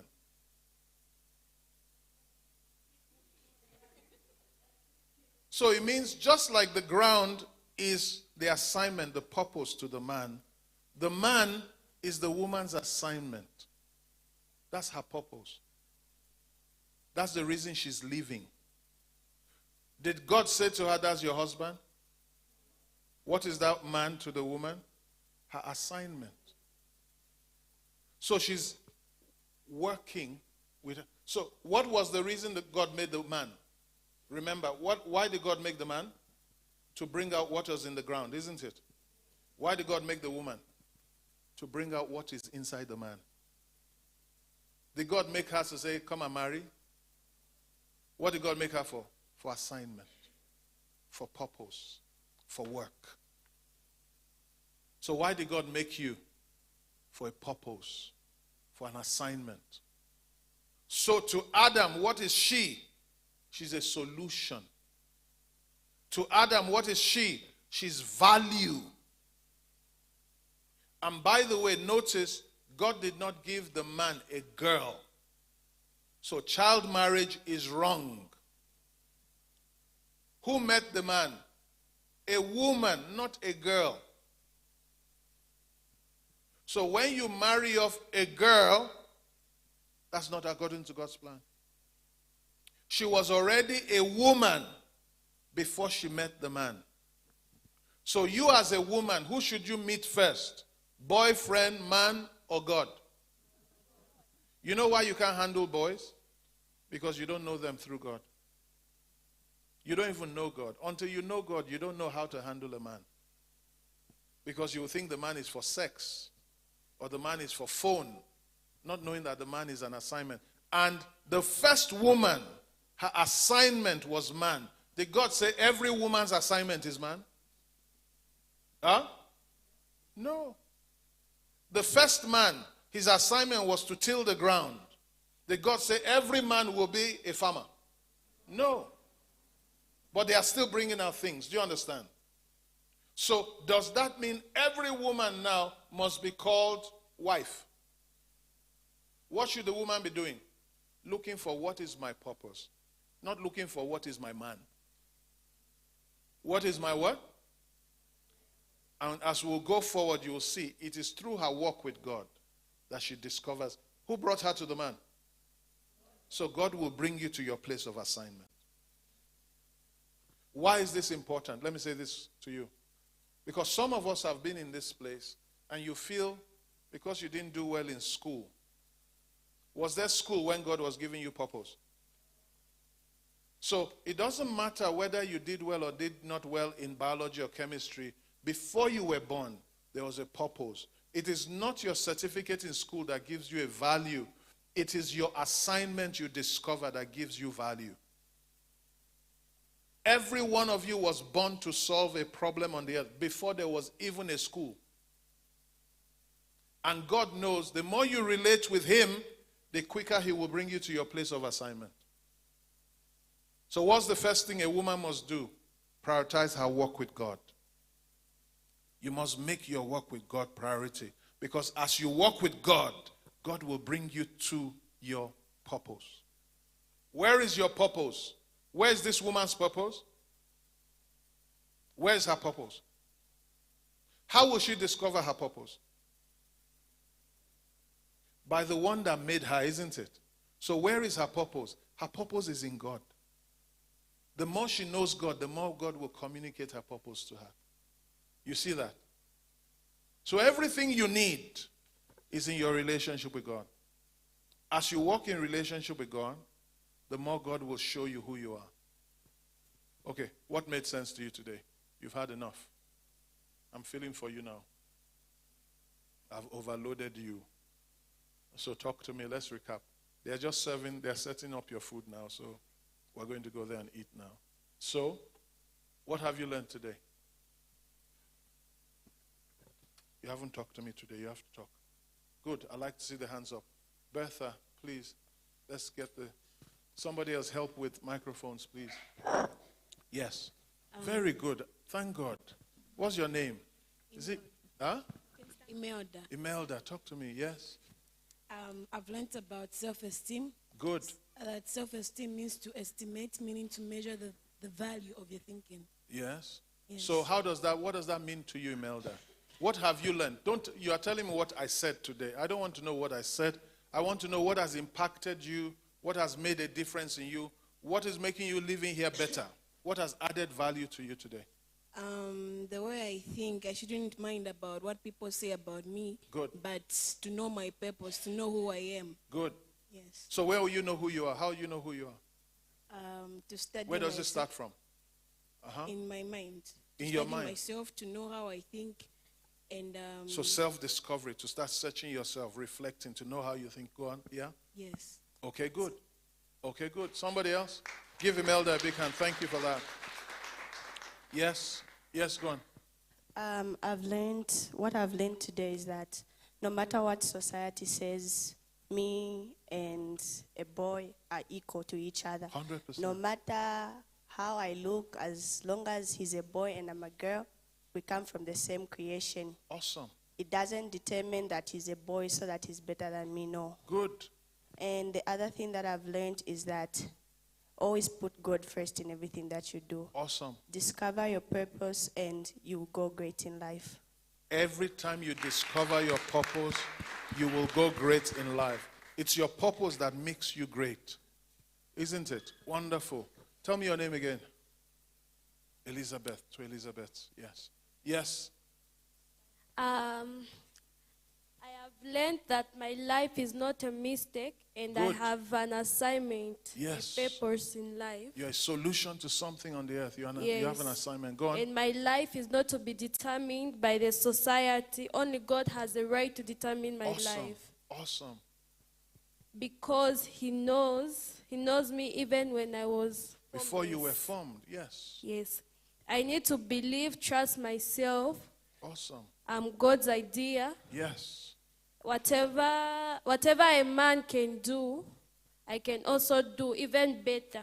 100%. And the man is the woman's, the man is a woman's assignment. No. A woman is a man's assignment. What I mean, I don't want you to go home with that. A woman was made for a purpose. Why we say, let me explain to you. When I say when the woman met Adam, the man, what did she meet? She met her purpose. That means God didn't create her for marriage. He created her for a purpose. So to her, this is my purpose. Do you understand? She didn't say, oh, this is my boyfriend. She says, this is my assignment on the earth. That was her work. So every one of you has a different work. So what I should be looking for is not men. What I should be looking for is what? Purpose. Because what will make me fulfilled is purpose, not a man. You understand what I hope I tried to explain what I meant. Yes. Okay? Yes. And whatever the mind can conceive, And believe. conceive and believe, it can always achieve. Awesome. Please give her a huge hand for that. She has brought some of the things we learned from past and she put it there. That's fantastic. Yes, you guys on this side. Come on, talk to me. Yes, ma'am. Don't forget, tell us your name. My name is Monica. Yes, Monica. And I've learned that I'm not a mistake. Good. I have a purpose. Good. And if I want to know my purpose, I need to ask God first. Yes. Because He's my creator. Yes. It's your father. Yes. Good. Give her a big hand. Thank you. Yes, somebody else. Yes, ma'am.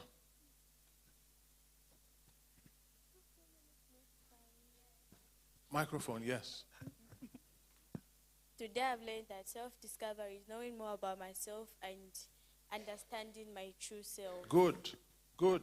Everybody must know yourself, understand your true self. Know what you like, you don't like. Know what you are called to do. Good. Who else? Yes? Go ahead. I have learned that I'm a spirit since I was created by a spirit, so I'm also a spirit. And Good. I've also learned that I'm not a good for nothing child. I'm good for everything. You are good for something, your purpose. You are not good for everything. You are not called to solve everything, but you are called to solve something. So you are good for the thing God created you for. You are the best. And I've also learned that everything that a man can do, and I can also do it better than he can do it. And please don't forget, I said to you, you are not competing with anybody. The only competition you have is who? Yourself. So don't go away thinking what a man can do, a woman can do. You are not competing with a man. You are competing with who? You, to be the best you. That's your journey of self-discovery. Finish it. Discover all your potential and leave it. If you keep thinking about, oh, what a man can do, a woman can do, you are distracted. They are not your competition. You are here to help all of them. Do you understand? Good. Somebody else. Who else? This side. Yes. My name is Linus. I have learned that... Say it again. Linus. Yes. Okay. I've learned that before I was born, God knew me. Good. And I was made for a purpose. You're made for a purpose. To find Good. out what is in the ground. Good. Yes. You're here to bring out what is in human beings. You're here to bring out, and we'll teach you how God made you different, made the man different. So you don't start comparing yourself. There's nothing to do you compare potatoes and bananas? They are different. You can't compare them. Okay, somebody else. Who's talking? On this side. Okay? We're not forcing anybody to talk. So it's part of building your confidence. If you feel you can talk, you talk. You want to talk, you talk. If you don't want, leave it. Yes, ma'am. I've learned that since I was created in the image and the likeness of God, I am God. Whatever Yes. He does, I can do as well. Yes. Okay, so our food is ready. Has it helped you today? Okay, before I wrap up, let's have Pastor Violet. She just talked to us for 5 minutes. She's been listening quietly at the back. Let's just hear from her. She's a woman, and let her tell you about even Harvest Mission Church so that you know what you stand to benefit if you come. And don't forget, I said, if you have your church, please go to your church, be happy there, and obey and be the best children to your parents, and make sure you don't cause your parents harm.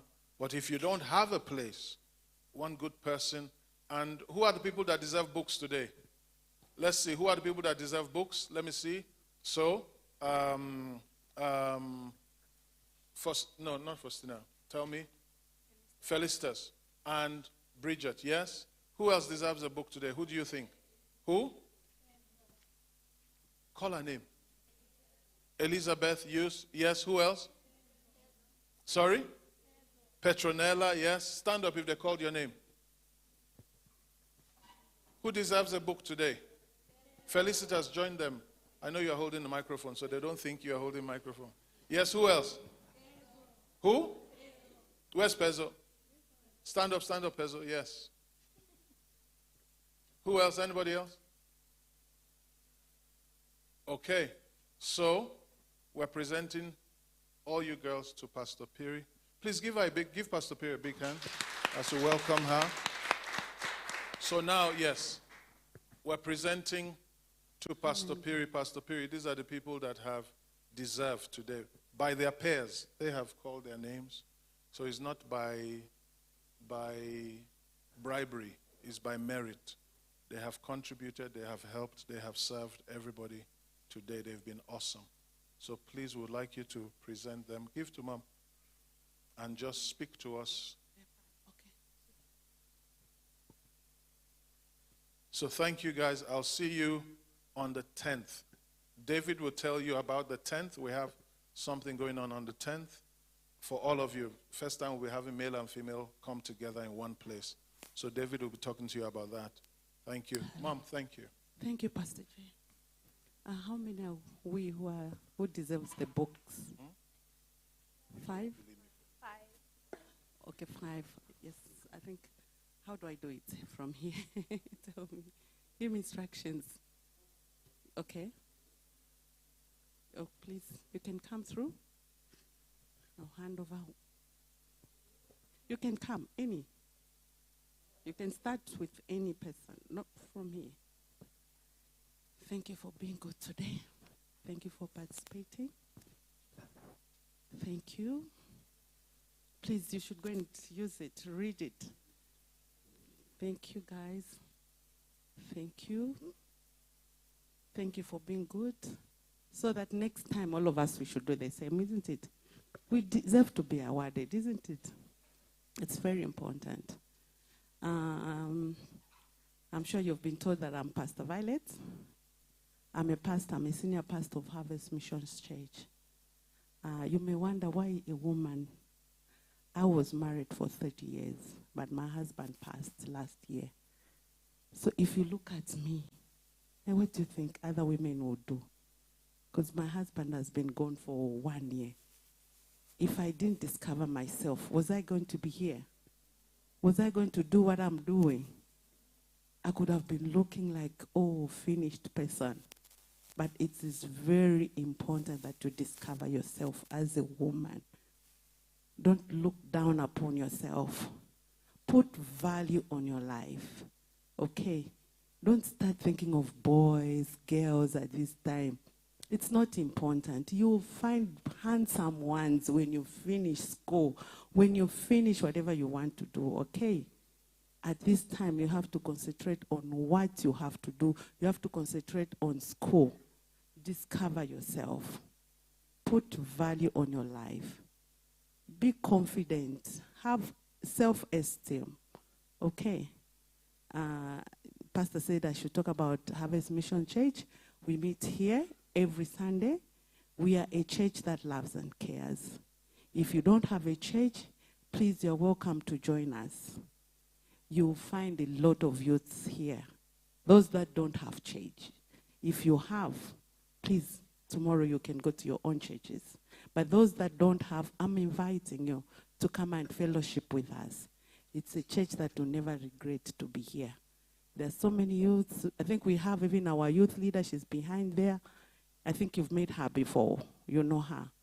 Florence Nchinga. So we are inviting you to Harvest Mission Church. We're a church that loves and cares. This week, they're even going for youth camp. Imagine, they're going to learn a lot. Things like this. These are the things that they are going to learn. Things how to discover yourself. How to know who you are. Because at times we're so afraid, timid as women. So we're trying to help you come out. Isn't it? Thank you so much. Where's David?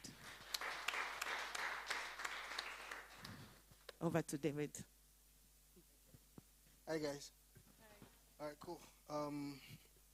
Okay, so Pastor J said I was going to talk to you guys about what is happening on the 10th. Can you hear me at the back? Boss, can I get some volume?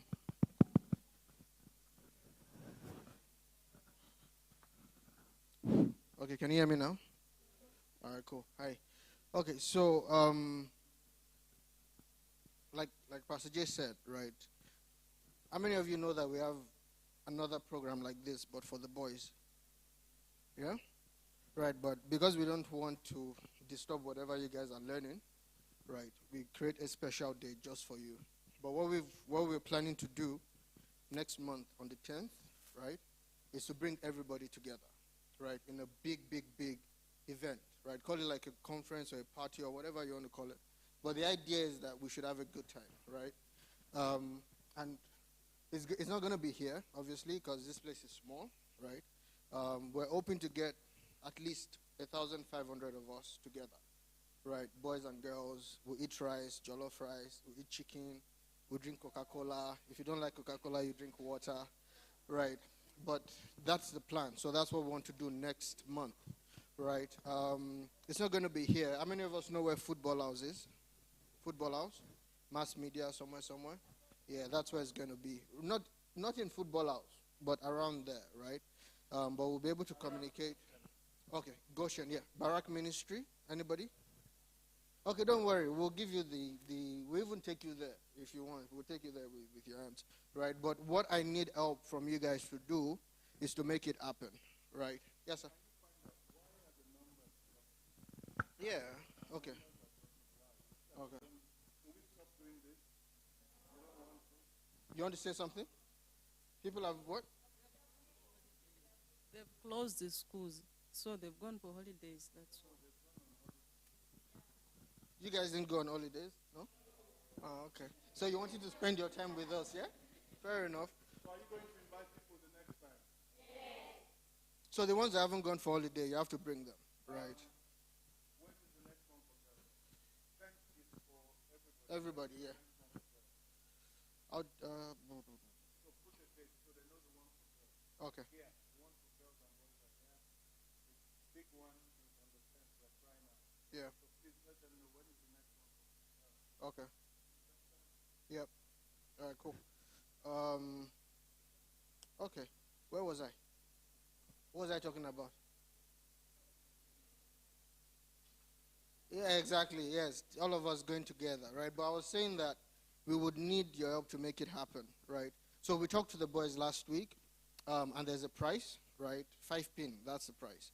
For the person that brings the most people to, the most friends to the program, right? I know As the in boys, a 5,000 kwacha?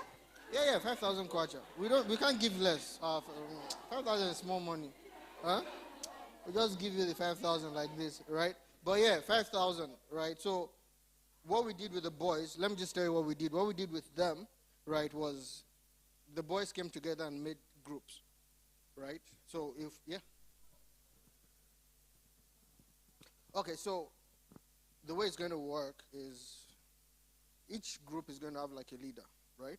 Because we want to break you into groups because it's easier to kind of like do things as a group, right? If you bring 10, maybe a group can bring 100, right? So for each group, we'll give you a code, right? There'll be a registration that will be happening on that day, right? So when they are registering, they have to use your code, right? If they don't use in fact, maybe I should give you my code, and then you give them my code, and then I get the 5 pin because I need to pay my rent, right? So, yeah, but that's the whole idea, right? And I want you guys to think about it because we need your help to make it happen. We don't want the place to be full of guys only, right? We want it to be guys and girls, even